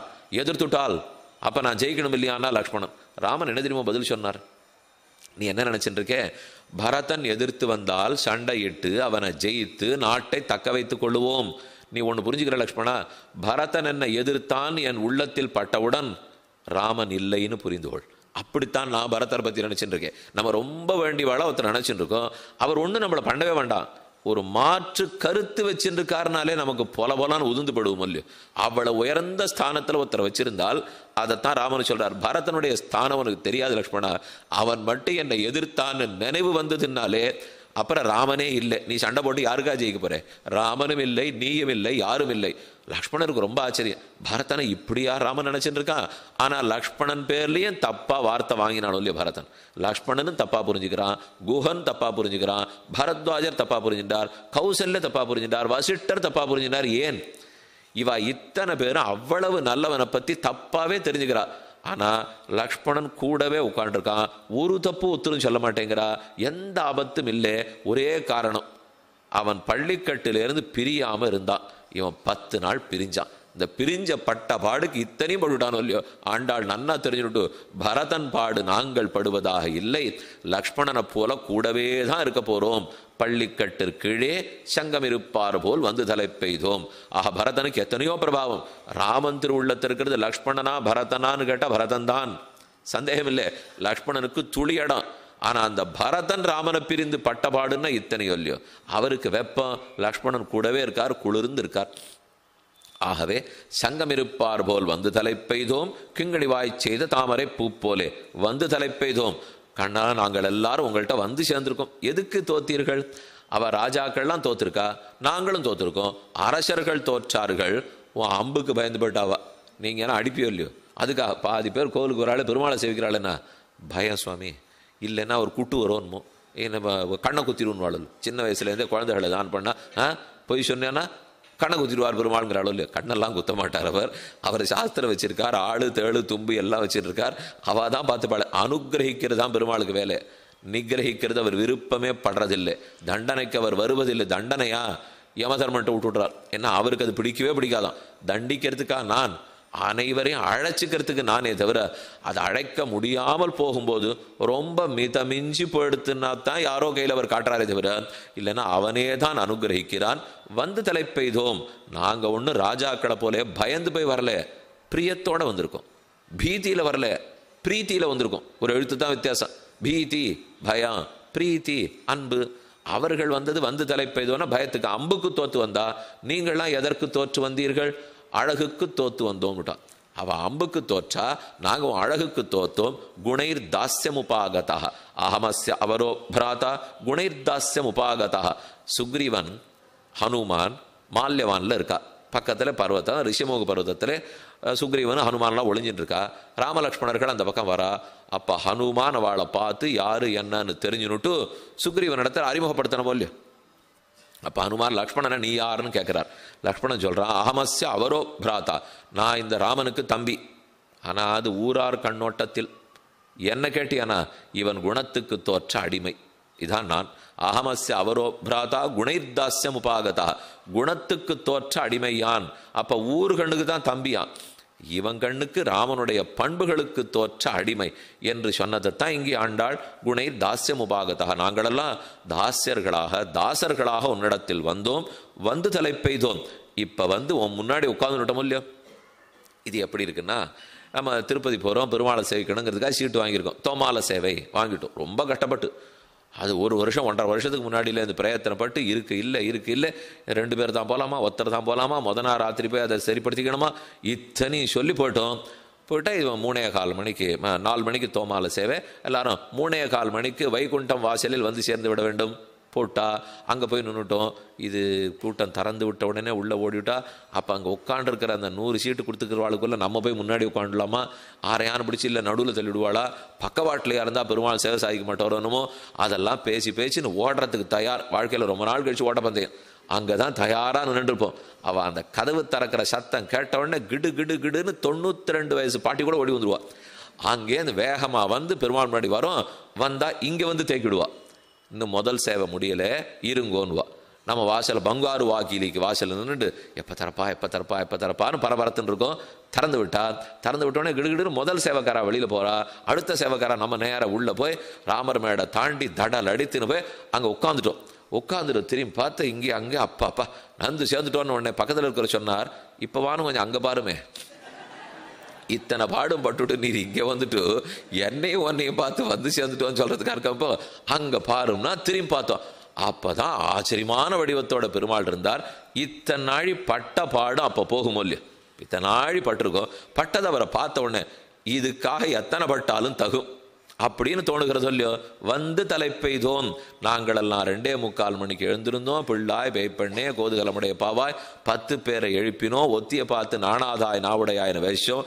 இன்னூத்திய போதரி கண்ணாய் கூப்பிட்டோம். துவாரபாலகன் உள்ள விட மாட்டேன் நான் கதவை திறக்க சொன்னோம். நந்தகோபாலனை எழுப்பி, யசோதை எழுப்பி, பலராமனை எழுப்பி, நப்பின்னை எழுப்பி கடாட்சிக்க பிரார்த்தித்து இவ்வளவு தூரம் வந்திருக்கோம். இந்த பட்ட ஆபத்தெல்லாம், இந்த பட்ட வியசனமெல்லாம் தீரணும்னால் உன் திருவடி இப்பதான் குடுகுடுன்னு கிடைச்சிருக்கு. வந்து தலைப்பெய்தோம். நின் பள்ளிக்கட்டிற்கீழே வந்து தலைப்பெய்தோம். வெப்பமெல்லாம் பட்டபாடு தொலைய ஆற்றாமை போக இப்போ உன்னிடத்தில் நிருகேதுகமாக கெட்ட பெற்றோம். நாங்கள் கிட்டக்க வந்தமே வந்து தலைப்பெய்தோம். 2 விதமாக கேட்டுக்கிறார். வந்து தலைப்பெய்தோம்னா நாங்களா வந்து தலைப்பெய்தோம், நாங்களா வந்து உன் வாசப்படியில் நிற்கிறோம். இப்போ எங்களுக்கு உங்களுக்கு ஏணி வச்சாலும் எட்டாதே, நாங்களா வந்தோம், நாங்கள் வந்துட்டோமா. இதை பரதன் அப்படியே கேட்டிருக்கான். மன்னிய பிராப்தாஸ்ம சந்தேசம் பரத்வாஜாயம் அப்ரவீத். பரத்வாஜர் வழி காட்டுவிட்டார், இப்படி தான் சித்திரகூடத்துக்கு போகணும்னுட்டு. பரதன் அந்த வழியில் வந்துட்டு இருக்கான். வர எல்லா அடையாளங்களும் பொருந்துருது. அவர் சொன்னதெல்லாம் சரியாக வந்துட்டு இந்த மரம் இருக்கும், இந்த மலை இருக்கும், இந்த நதி இருக்கும், அதை சொல்லிட்டே வரார். கிட்டக்க வர இவன் உள்ள ஆர்ப்பரிக்கிறது. ஓ, நாமும் அந்த பரத்வாஜர் சொன்ன இடத்த அடைஞ்சிட்டோம் போல் இருக்கே. இது எப்படி இருக்கும்? ஒரு நாள் அர்ச்சிராதி மார்க்கத்தில் நம்ம வைகுந்தம் போய் சேர்ந்த உடனே அந்த பெருமாள்கிட்ட நின்றுட்டு ஒரு நிமிஷம் அவரே ஞாபகம் வரமாட்டார். அப்போ என்ன தெரியுமோ நினச்சிப்போம், அனாதி காலமாக பட்டப்பாடு ஞாபகம் வந்து அப்படிப்பட்ட நாமுமா வந்து சேர்ந்துட்டோம், இனிமே போக வேண்டியதில்லை, என்ன வந்து சேர்ந்துட்டோன்னு ஒரு மூச்சு. அப்போ அந்த மூச்சை விட்டு பார்த்தா தான் தெரியும். இப்போ நான் அந்த மூச்சை எப்படி விட்டு காமிச்சாலும் அது புரிய போகிறது இல்லை. ஏன்னா அவர்கள் அந்த பாடுபட்டு அங்கே போய் நின்ன உடனே, பாடுன்னா 10 நாள் பாடு இல்லை, அனந்த கோடி ஜன்மங்களின் பாடு. இது ஒரு பிறவி 2 பிறவிகள் இல்லை, அனந்த கோடி காலமா பட்டிருக்கோம். பட்டுட்டு பெருமான் முன்னாடி போய் நின்னால் அப்ப அந்த வந்து தலை பெய்தோங்கிறதுல எவ்வளவு ஆதரவு இருக்கும். பட்ட வியசனமெல்லாம் தீருமொல்லியோ. வந்து தலை பெய்தோம், நாங்களா வந்தோம். மன்னிய பிராப்தாஸ்பதம் தேசம், நமக்கும் பரத்வாஜன் சொன்ன இடம் கைகூடிடுத்தா. இது ஒரு அர்த்தம். இன்னொரு அர்த்தம் சொன்னார், விசதிருஷம், நமக்கும் பகவானுக்கும் பொருந்தவே இல்லை. நான் ஜீவாத்மா அடிமை, அவர் பரமாத்மா ஆண்டான். இவ்வளவு தூரம் பிரிவு இருக்கிறச்சே வந்து தலை பெய்தோம், நாமுமா அந்த பெருமானிடத்துல வந்துட்டோம். இதை பத்தி சீத்தை கேட்கிறா. சம்பந்தமே இல்லாத 2 பேர் சேருவாளா? வானராணாம் நராணாஞ்ச கதமாசீத் சமாகமாக. குரங்கு கூட்டத்துக்கும் மனுஷனுக்கும் எப்படி ஹனுமன்னு தோழமை நடந்தது? வானராணாம் நராணாஞ்ச, ஏன் ராமனோ நரோத்தமன், நீங்களாமோ குரங்கு ஜாதி. அப்ப 2 பேருக்கு எப்படி நடந்தது? அதை போலத்தான் எப்படி நாங்க போய் ஒன்னு அடைஞ்சோம்? வந்து தலை பெய்தோம், நாங்க சாமானிய ஜீவாத்மாக்கள், நீ பரமாத்மா வச்சே நாங்களுமா வந்தோம். வந்து தலை பெய்தோம், கிங்கிணி வாய்ச்செய்த தாமரை பூ போலே. எங்கள் அபிமானத்தை எல்லாம் விட்டோம். ஸ்திரீங்கிற அபிமானத்தை விட்டோம், தேகாத்மாபிமானத்தை விட்டோம், சுவாதந்திரியாபிமானத்தை விட்டுட்டோம். அனன்யார்க சேஷம்னு புரிஞ்சுட்டோம். மற்றாருக்கும் ஆட்படும், தேவரீருக்கே ஆட்படுவோம் என்று குணஜிதராய் தேவரீருடைய குணங்களாலே ஜெயிக்கப்பட்டவர்களாய் வந்தோம். இப்ப என்ன பண்ணணும்னு கண்ணன் கேட்கிறார். கிங்கணி வாய் செய்த தாமரை பூ போலேன், மெதுமெதுவா விகசிக்கிற பாதி மலர்ந்திருக்கிற தாமரை போலே. கிங்கணி வாய் செய்த தாமரை பூ போலே ஆதித்யனை கண்டால் இந்த தாமரை. தாமரை சாதாரணமா சூரியனை பார்த்தா அலரும். ஆனா பகவானுடைய தாமரையாட்ட கண்கள் இருக்கும் இல்லையோ, அந்த கண்ணு எதை பார்த்தா அலரும், எதை பார்த்தா மலரும்? ஆர்த்த நாதம் கேட்டா மலரும். அது எப்பவும் உறங்குவான் போல்னு சேனிச்சுட்டு இருக்கும். ஒரு கஜேந்திரன் கூப்பிட்டார்னு உடனே கண்ணு திறக்கும், உறங்குவான் போல்னு சேனிச்சுட்டு இருக்கும். ஒரு பிரகலாதன் கூப்பிட்டார்னு உடனே கண்ணு திறக்கும். அப்ப இந்த தாமரை எது கேட்டா திறக்கிறது? சூரியன் உதிச்சாலும் இது திறக்காது சுவாமி, இது வேற தாமரை. இந்த தாமரை சூரியனை பார்க்காது, பக்தர்கள் வேணும்னு கேட்ட உடனே கண்ணு திறந்துடும். ஆக கிங்கிணி வாய் செய்த தாமரை பூ போலே செங்கண் சிறு சிறுதே எம்மேல் விழியாவோ. ஆக இவை அர்த்திகளை கண்டால் பிரார்த்திக்கிறவாளை பார்த்தா நிறைய கூட்டம் வருதுன்னு வச்சுக்கோ. இப்போ காலங்காலத்தால பெருமாள் உள்ள போய் சேவிச்சு பாருங்க, கொஞ்சம் கண்ணு பாதி மூடின்னு இருப்பார். நம்ம ஏதோ தூங்கி எழுந்து வந்திருக்காரு நினச்சிட்டு இருப்போம். இல்லை, இந்த பெருமாள்கள் எல்லாருமே இந்த நாளில் சாயங்காலத்தில் தான் நல்லா மலர்ந்து இருக்கா. ஏன்னா கூட்டம் அப்போ தான் வருது. பெருமாளுக்கு பக்தர்கள் தான் சூரியன். பக்தருங்கிற சூரியனை பார்க்க பார்க்க அவர் தாமரை கண்கள் நன்னா மலர்ந்துடும். முன்னாடிலாம் கார்த்தால வேலை கூட்டம் இருந்தது, இப்போ கார்த்தால வேலை வேலைக்கு போய்ட்றா எல்லாரும், சாயங்கால வேலை தான் பெருமாள் சேவிக்க போறா. அதனால் அவர் மாற்றினுட்டார். இனிமேல் சூரியன் அஸ்தமனமானா நம்ம கண்ணு தாமரை மலரும். அது இப்படி சொல்ல மலராது. என்ன, எனக்கு சூரியன் மலர்த்துறதே இல்லையே, என் பக்தர்கள் தானே மலர்த்துறா. பக்தர்கள் எப்போ வராளோ அப்போதான் மலர போறேன். தாமரை பூ போலே செங்கண் சிறு சிறுதே எம்மேல் விழியாவோ. செங்கண் ஆச்சரியமா அழகிமணவாள பெருமாள் நாயனார் சாதிக்கிறார். ஒரு பக்கம் சிலதெல்லாம் பெருமானுடைய கண்ணை மலர வைக்கிறதாம், இன்னொரு பக்கம் சிலதெல்லாம் கூம்ப வைக்கிறதாம். சூரியன் உதித்தா மலரும், சந்திரன் உதித்தா மூடினுடும். இது தாமரைக்கு இருக்கிற பண்பு. அதை போலே கண்ணனுடைய கண்கள் இப்போ ஒன்றை நினைச்சா மலர்றது, இன்னொன்று நினைச்சா மூடினுடுறது. எதை நினைச்சா நான் சுதந்திரன், ஒருத்தருக்கும் திரும்பி பார்க்க தேவையில்லை என்று நினைச்சா கண்ணு மூடினுடுமா. அதே பக்கத்தில் இருக்கிற நப்பின்னை தேவரிய சுதந்திரன் சுதந்திரன்னு சொன்னால் பக்தர்களை எப்போ ரட்சிக்கிறது, கொஞ்சம் அவளை பார்க்கணும் அப்படின்னா திறக்குமா. தான் சுதந்திரன் நினச்சிருந்தா கண்ணு மூடினுடுமா. நப்பின்ன பேச ஆரம்பிச்சா கண்ணு திறக்க ஆரம்பிச்சுடுமா. அடுத்தது ஆர்த்த நாதம். காலம் ரொம்ப இளமை, கரெக்டாக 4 மணி தானே இருக்குது. காலம் இளமையாக இருக்குது, சீக்கிரமாக இருக்குதுன்னா கண்ணு மூடுமா. ஆனால் அடியார்கள் கூப்பிடுறான்னா கண்ணு திறந்து விடுமா. காலங்காலத்தாலேனா மூடுறது, அடியார்கள் கூப்பிடுறான்னு சொன்னால் கண்ணு உடனே திறந்து விடுறது. அடியார்கள் எத்தனையோ தப்பு பண்ணுறாளோ இல்லையோ, நாம் பண்ணுற தப்பெல்லாம் பகச்சா கண்ணை மூடிப்பறா. உடனே தாயார் அந்த தப்பை பொறுக்கிறதுன்னு ஒரு தன்மை உங்ககிட்ட இருக்கேன்னா கண்ணு திறந்து விடுமா. தப்பை பார்த்தா கண்ணு மூடுறது, தப்பை நீர் தானே பொறுத்தாகணும். அபராத க்ஷாமணம் இருக்கே, அபராதத்தையே பார்க்காதீங்க, அபராதத்தை பொறுக்கும் தன்மையை பார்த்தா கண்ணு திறந்து விடும். நாம் கர்மங்கள் நிறையா பண்ணியிருக்கோமோ இல்லையோ, அந்த கர்மத்தை பார்த்த உடனே கட்டியாக மூடி விடுவான். இவன் கர்மத்தை பார்த்து நாம் எங்கே அனுகிரகிக்க போகிறோம் அப்படின்னு கர்மத்தை பார்த்தா மூடி விடுவார் தாயார். உடனே அவன் கர்மத்தை பார்த்தா உம்ம கிருபையை எப்போ பார்க்கறது அப்படின்னா திறந்து விடுவான். அவர் கிருபையை பார்த்தா திறந்துக்கிறது, நம்ம கர்மத்தை பார்த்தா மூடிக்கிறது. காலங்காலத்தாலேன்னு பார்த்தா மூடிக்கும், ஓ அடியார்கள் கூப்பிட்றாளேன்னா திறந்துக்கும். சுவாதந்திரத்தை பார்த்தா மூடிக்கும். இல்லை அவன் எத்தனை தான் சுவாதந்திரம் பெருமாளுக்கு இருந்தாலும் பிராட்டி பேசுகிறாள் நினச்சா திறந்துக்கும். இப்படி மாறி மாறி பெருமாள் கண்ணு என்ன நடக்கிறதுன்னு அதுக்கே புரியல. இப்போ நம்ம என்ன திறக்கணுமா மூடிக்கணுமா? எதை பார்த்தாலும் இந்த ஆண்டாள் வந்தாலே இப்படித்தான் நம்மளை மாற்றி மாற்றி விட்டுடுறா. அதனால் என்ன பண்ணலாம்னு கேட்டால் இதை பண்ணு, கிங்கிணிவாய் செய்த தாமரை பூ போலே அந்த தாமரை பூ போல செங்கண் சிறுச்சிறுதே எம்மேல் விழியாவோ சிவந்த கண் வாத்சல்யத்தாலே குதறி சிவந்த கண் உள்ள சகப்பு வரி ஓடுறது கரியவாகி புடவரந்து மிளிர்ந்து செவ்வரி ஓடி நீண்டவ பெரியவாய கண்களொல்லையோ. அந்த சகப்பு எதுக்குன்னால் தன் குழந்தைகளிடத்துல குற்றத்தை பார்க்காத சகப்பு, அவ குற்றத்தையே குணமாக கொள்ளுகிற சிவப்பு. அப்படிப்பட்ட கண்களால் சிறுச்சிறுதே எம்மேல் விழியாவோ. சிறுச்சிறுதேனா சாத்மிக்க பொறுக்க கொஞ்சம் கொஞ்சமாக கொடு, இப்போ கொஞ்சம் கொடு அப்புறம் கொஞ்சம் கொடு. வைத்தியாலாம் இந்த நாளில் எழுதி கொடுக்குறாளோ இல்லையோ. அப்போல்லாம் கார்த்தால 11 மணிக்கு ஒரு வேளை நன்னா சாப்பிடுவோம், சாயங்காலம் 7:30 8 மணிக்கு ஒரு வேளை சாப்பிடுவோம். இப்போ வைத்தியால் அதை ஒத்துக்கிறதே இல்லை. சுவாமி 12 மணிக்கு ஒரு இதெல்லாம் சாப்பிட்டீங்கன்னா உங்களுக்குலாம் உடம்புக்காகாது. ஒன்று செய்யுங்க, உங்கள் கைப்பையில் ஒரு 5 வேளை உணவை வச்சுங்கோ. முதல்ல எழுதி கொடுத்துட்றா. நீங்கள் கைப்பையில் கொஞ்சம் கொஞ்சமாக பாத்திரத்தில் போட்டு வச்சுங்கோ. அது ஒரு 4 மணி நேரத்துக்கு ஒரு தரம் கொஞ்சம் கொஞ்சமாக சாப்பிடுங்கோ. அப்படி இருந்தால் தான் தேகம் ஆரோக்கியமாக இருக்கும்னா. இவன் கார்த்தாலேருந்து பண்ணுறதே அதுதான் எடுத்துப்போம்.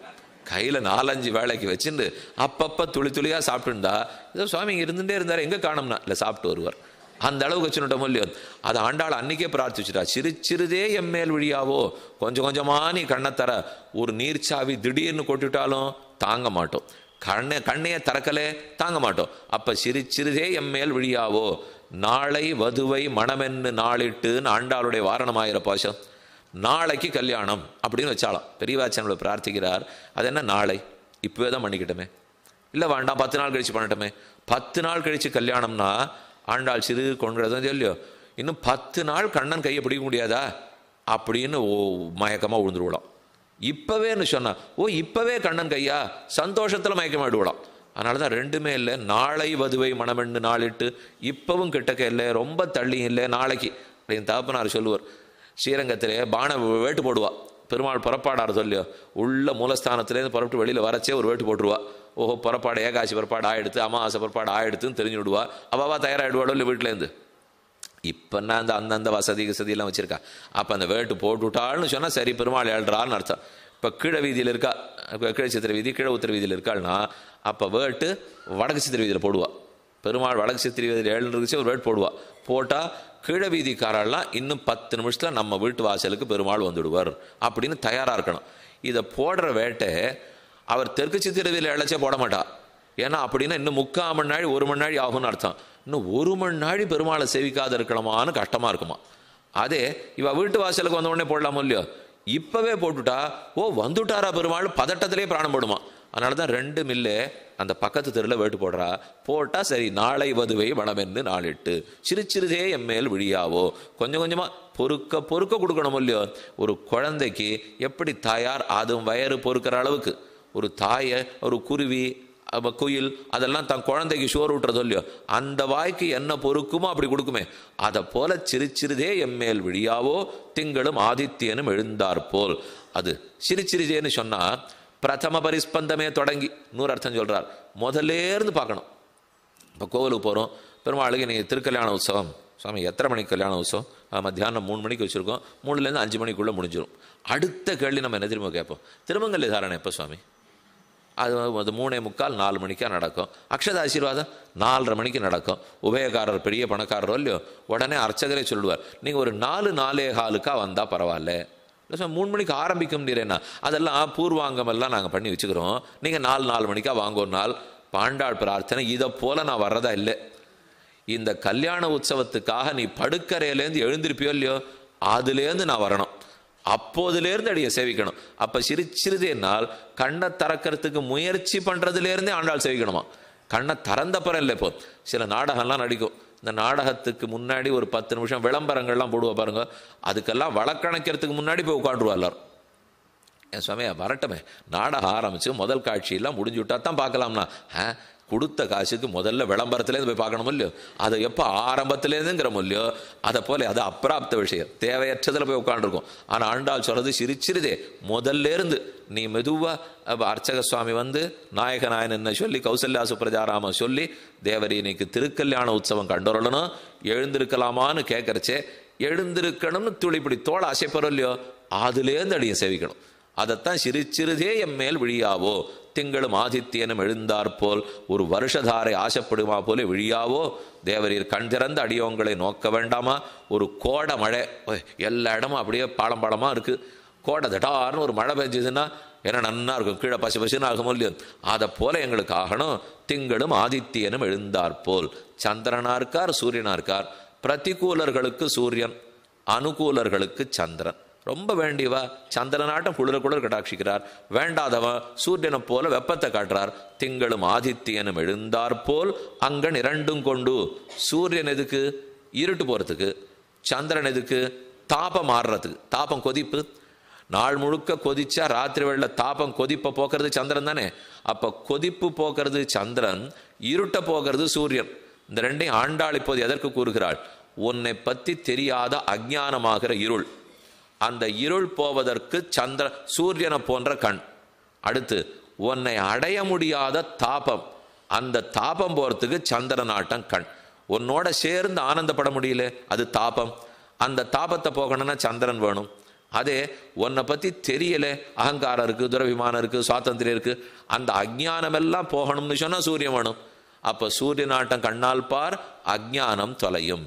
சந்திரனாட்டம் கண்ணாலே பார், உன்னை விட்டு பிரிந்த தாபம், அதனால ஏற்பட்ட வெப்பம், பிரிவாற்றாமை குலைந்து போகும். பிரசன்ன ஆதித்ய வர்ச்சசம். ஆதித்தன் சூரியன். பாண்டாள் பிரார்த்திக்கிறது, சூரியனா இருந்தாலும் எங்களுக்கு போராது, சந்திரனா இருந்தாலும் எங்களுக்கு போராது. ஒன்று செய்வோம், சந்திரனுடைய குளிர்ச்சியோடு இருக்கிற ஒரு சூரியன் நீ. இந்த மாதிரி கேள்விப்பட்டது கிடையாது சுவாமி. சந்திரனோட குளிர்ச்சியோட சூரியன் இருப்பவர்னா இருப்பார். இதுக்கு அபூதோபமான பேர். தமிழில் இல் பொருள் உவமை அணி, தமிழ் பாஷையாக கேள்விப்பட்டிருப்பேன். இல் பொருள் உவமை அணியினால் இல்லாத பொருளை உவமையாக சொல்கிறது. அந்த மாதிரி ஒரு பொருளே இருக்காது, ஆனால் அதை சொல்கிற மொழி. ஏன்னால் நாம் சொல்ல வந்த பொருளுக்கு உவமையே இல்லை. அப்போ இல்லாததை தான் சொல்லிட்டு ஆகணும். நம்ம இப்போ புஸ்தகம் இருக்குது, இந்த புஸ்தகம் ரொம்ப நல்லா இருக்குது சுவாமி, ஆனால் இது கொஞ்சம் சுமாராக தெரியாது, வெளிச்சம் நல்லா இருந்துன்னா தெரியும். அப்போது இந்த புஸ்தகத்திலேயே விளக்கு இருந்து அந்த புஸ்தகமே தானே விளக்காக இருந்து எழுத்தெல்லாம் காமிச்சுன்னா நல்லா இருக்குமேண்ணா, நல்லா இருக்கும். அப்படி இல்லையே, இல்லைங்கிறத சொல்ல போகிறோம் பாருங்க. அதுக்கு இல் பொருள் உவமை, அது போல் ஒன்று கிடையாது. பகவான் இடத்துலையும் அவனுடைய திங்களும் ஆதித்யனும் எழுந்தார் போல் ரெண்டு திருக்கண்கள். ஒன்று தால ஆற்றாமையை போக்குறார், ஒன்று தால அஜ்ஞானத்தை போக்குறார்.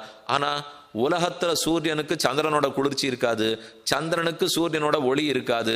அப்போ ஒரே பிரார்த்தனை தான், சந்திரனுடைய குளிர்ச்சியோட கூடியன சூரியனை போன்ற கண்கள்.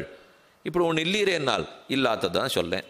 இருக்கிறத சொல்ல வேண்டாமாண்ணா, எல்லாத்தையும் இருக்கிறத உதாரணமாக சொல்லிட்டா அப்புறம் பகவானே பகவானாக இருக்க போறார். இல்லாததுன்னு ஒன்று இருந்தாத்தானே அவருடைய பெருமையை நிலைக்கும்.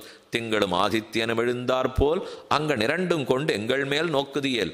சந்திரகாந்தானனம் ராமம் அதீவ பிரிய தரிசனம். ஒரு திருஷ்டாந்தமே சொல்ல முடியாத அளவுக்கு அழகு. சந்திரகாந்த ஆனனம் ராமம், சந்திரானனம் ராமம்னு சொல்லியிருந்தா போலும். சந்திரனை போல முகம் கொண்ட ராமன் அப்படி முடிக்கல, சந்திரனுடைய ஒளி படைத்தார் போன்ற முகம் கொண்ட ராமன், சந்திரகாந்தானனம் ராமம். ஏன் சந்திரன் சொல்லலைன்னால், சந்திரன் சொன்னா சூரியனுடைய பெருமை வராது, காந்த சேத்தா சூரியனுடைய பெருமை வரும். அதனால தான் சந்திரகாந்தானனம் ராமம் அதீவ பிரிய தரிசனம். அங்கன் இரண்டும் கொண்டு எங்கள் மேல் நோக்குதியேல். ரெண்டு கண்களையும் கொண்டு நன்னா பார். ஆண்டாள் இப்போ பாடினதை பார்த்தா, இப்போ நம்ம முதல்ல போகிறச்சே சுவாமி ஒரு 2 வேளை இங்கே தங்கிட்டு போகலாங்கிறதுக்காக வந்திருக்கோம். ஏதோ பெருமாள் என்ன பிரசாதம் செய்கிறாரோ அதில் துளி கொடுத்திருந்தா போர், தத்தியோனமோ புளியோதரே என்ன வேற ஒன்றும் வேண்டாம் சுவாமி, அது மட்டும் கொடுங்குவா. சரி, ஏதோ ரொம்ப தூரம் தேசாந்தி வந்திருக்கார் கொடுக்கலாமேன்னு ஒத்துண்டா. மறுநாள் வந்து இன்னைக்கு ஏது கூட்டு பண்ணலையான்னார். ஏது வெறும் ஏதோ புளியோர தத்தியோனம் கொடுத்தா போருன்னு சொன்னீரேன்னா, சுவாமி வட திருப்பண்ணியாரம் லட்டே பண்ணலையான்னார். இவர் கேட்கறது பார்த்தா நேத்தி அப்படி கேட்டீரே இன்னும் இப்படி கேட்டீரேன்னா, உள்ள நுழையறதுக்காக நேத்தி கேட்டேன், அதுக்கு நீ நுழைஞ்சா சொல்லியோ, நுழைஞ்ச பிற்பாடு எல்லாத்தையும் தான் கேட்பேன். இப்போ தான் 2 வரிக்கு முன்னாடி பாட்டு எப்படி இருந்தது, சிரிச்சிருதே கொஞ்சம் கொஞ்சம் கட்டாட்சித்தா போகிறோம். இப்போ எப்படி இருக்கு, இரண்டும் கொண்டு. என்ன சுவாமி சிரிச்சிருதேன்னு ஆரம்பிச்சுட்டு இரண்டும் கொண்டுனால் இப்போ என்ன 2 வேணுங்கிறாளா ஆண்டாள், இல்லை கொஞ்சம் போருங்கிறாளான்னா? முதல் வரிக்கு கொஞ்சம், 3ஆம் வரிக்கு முழுக்க. செங்கன் சிரிச்சிருதே எம்மேல் விழியாவோ திங்களும் ஆதித்யனும் எழுந்தார் போல் அங்கன் இரண்டும் கொண்டு. முதல்ல கொஞ்சம் வாழ்ந்த உடனே திருடம் வந்துடுத்து, தார்ட்டியம் வந்துடுது. இப்போ இனிமே பெருமாள் 2 கண்ணையும் திறந்தாலும் வாங்கிக்கலான்ற தெம்பு வந்துடுத்து. அதனால தான் கொஞ்சமாக கேட்கணும், கொஞ்சமாக கிடைச்சிது, கொஞ்சமாக சாப்பிட்ட உடனே தெம்பு வந்துடும் இல்லையோ. இப்போ முதல்ல ஒருத்தர் ரொம்ப பட்டினி இருக்காருன்னா, சாமி ஒரு அரை பாத்திரம் பால் விடுமே, அது உள்ளே போன உடனே அடுத்தது கேட்பேன், இன்னைக்கு காரடிச்சல் உண்டா இல்லையா. இப்போ தானே வெறும் பால் தான், அரை பாத்திரம் பால் கட்டிடுறேன்னா அது உள்ளே போய் அக்கார் அடிச்சல் கேட்குற தெம்பை கொடுத்துருத்தோ இல்லையோ. அதனால தான் இப்போ சிரிச்சிருதே எம் மேல் விழியாவோ, கொஞ்சமாக விழித்தார், விழித்த உடனே தெம்பு வந்துருத்து, இரண்டும் கொண்டு எங்கள் மேல் நோக்குதியேல். அந்த 2 திருக்கண்களால் தேவரை நோக்கினால், அன்று சபரியை நோக்கினால், சக்ஷுஷா தவ சௌமியேன பூதாஸ்மி ரகுநந்தன, சபரியாசிரமத்துக்கு ராமலக்ஷ்மணர்கள் எழுந்துருளினா, சபரி தன் கையில் இருக்கிற சின்ன சின்ன கனிகளை கொண்டு போய் கொடுக்கிறாள். அதை வாங்கினுட்டு சாப்பிட்டுட்டே கண்களால் குளிர ராமன் கட்டாட்சித்தானா. கட்டாட்சித்த வேகத்தில் விட பெற்று மோட்சம் விட்டாள். சமணி விதுர ரிஷிபத்னிகளை பூத்தராக்கியன பொண்டரீகாட்சன் நெடுநோக்கு எங்கள் மேல் சாபமிழிந்தென்ன பண்ணும்னு அழகிமணவாள பெருமாள் நாயனார் ஆச்சாரதயத்தில் சாதிக்கிறார். ஒரு விதுரனை கட்டாட்சித்தான், சபரியை கட்டாட்சித்தான், ரிஷி பத்தினிகளை கட்டாட்சித்தான். அதை போல எங்கள் மேல் சாபம் இழிய வேண்டும். தேவரீர் கட்டாட்சிக்கணும், சாபம் போகணும். எங்கள் மேல் பாபம் இழிந்துன்னு சொல்லக்கூடாதானால், பாபம் கூட அப்படி இப்படி தள்ளலாம், அவசியம் அனுபோக்தவ்யம். சாபம்ங்கிறது மாறவே மாறாது, கட்டியாக பிடிச்சுட்டு இருக்கும். அந்த சாபமும் போகணும்னால் தேவரீர் அனுகிரகத்தால் தான் போகணும். எது வேணும்னு கேட்கிறார். பிரம்மா பரமசிவனாருக்கு சாபமிட்டார், தலையில பிரம்ம கபாலம் ஒட்டி நிறுத்து. அந்த கபாலம் எப்போ போச்சு? மார்பு வியர்வை நீரை பதரிகாசிரம பெருமாள் தெளிக்க சிவன் கையில் உட்காண்டிருக்கிற பிரம்ம கபாலம் சுக்கலாக உடைஞ்சது. தாப்பனார் பிரம்மா, மகன் சிவன். தாப்பனாருக்கு 5 தலை இருந்தது, சிவனுக்கு 5 தலை இருந்தது. ஒரு தலையை சிவபெருமான் கிள்ளி விட்டார். கிள்ளினதுனால கையில் கபாலம் ஒட்டி நிறுத்து. இது எப்படி போகும்னு எல்லா இடத்துலையும் திரிஞ்சார். பதரிகாசிரமத்தில் போனால் பெருமான் மார்பு வியர்வை நீரை தெளிக்க பிரம்ம கபாலம் உடஞ்சி போச்சு. இப்போ கண்ணன் கேட்கிறார், ஆண்டாளே மார்பு வியர்வை நீரை தெளிக்கட்டுமா? ஏதோ சாபம் இழிந்துங்கிறீரே, பிரம்மாவனுடைய சாபம் என் வியர்வை நீரால் போச்சு. ஆண்டாள் அதை ஒத்துக்கலை. அது மட்டும் போராது, சரி போட்டோம். துர்வாசர் இந்திரனை சபித்தார், உனக்கு ஸ்ரீயே இல்லாத போகட்டும். வித்யாதர பெண்ணு ஒரு மாலை கொடுத்தா, துர்வாசர் அந்த மாலை இந்திரன்ட்ட கொடுத்தார். இந்திரன் யானையில போட்டுட்டான், யானை மதிப்பு தெரியாத காலில் போட்டுது. அதனால துர்வாசர் சாபத்தோட சபிச்சுட்டார்னு கேள்விப்படுறோம் இல்லையோ? அந்த சாபம் எப்படி போச்சு? இது துர்வாச சாபம். துர்வாச சாபம் இந்திரனுக்கு போர்ந்தது மார்பில் எழுந்தருளி இருக்கும் மகாலட்சுமியால் போயித்து. அவதான் திருப்பார்கடல் கடையச்சே உதயமாகி இந்திரனை கட்டாட்சித்து இழந்த செல்வத்தை மீண்டும் பெற்றான். அப்ப பெருமாள் கேட்கிறார், மார்பல் அமர்ந்துட்டு இருக்கிறவனா கட்டாட்சி சொல்லட்டுமா? உங்களுக்கு அந்த சாபமானுட்டு. அந்த சாபமும் இருக்கு, கீழே சொன்ன சாபமும் இருக்கு, இந்த சொன்ன சாபமும் இருக்கு. அடுத்து கௌதமர் அகல்லே சபித்தாரோ இல்லையோ? அப்ப எது போச்சு? ராமனுடைய திருவடி துகளால போச்சு. ராமன் நடந்து போறச்சே திருவடி தூசி பட்டுது, பட்ட உடனே போயிடுத்தோ இல்லையோ? ஆண்டாள் உங்களுக்கு என்ன சாபம்? என் திருவடி தூசி வேணா தரட்டுமா? அதுவும் வேணும். பிரம்மா சாபம் போயிட்டு மார்பு நீராலே, அதுவும் வேணும். அதே போல துர்வாசர் சாபம் போயிடுச்சு, பிராட்டி திருமார்பல் அமர்ந்திருக்கிறபடியாலே, அதுவும் வேணும். கௌதமருடைய சாபம் போச்சு திருவடி தூசியாலே, அதுவும் வேணும். கடைசியா ஒரு சாபம் போச்சே, தக்ஷ பிரஜாபதி சந்திரனை சபிச்சுட்டார். 27 பொண்கள் தக்ஷனுக்கு, 27 பேரையும் சந்திரனுக்கு கல்யாணம் பண்ணி வச்சார். ஆனால் என்னமோ தெரியல, ரோஹிணி தேவியின் இடத்துல மட்டும்தான் அவனுக்கு தனி காதல். என்னமோ அவ ஒருத்தி இடத்துல ஆசை வச்சுட்டு 26 பேரை தழுவிட்டான். அதை கண்டு பெண்களுக்கு கோபம். தட்சணத்தில் போய் சொன்னா, உனக்கு க்ஷயரோகம் வரட்டும் அப்படின்னு தக்ஷ பிரஜாபதி சபித்தார். அந்த சாபத்தை போக்கிக்கிறதுக்கு சந்திர புஷ்கரணியில் வந்து நீராடினான்.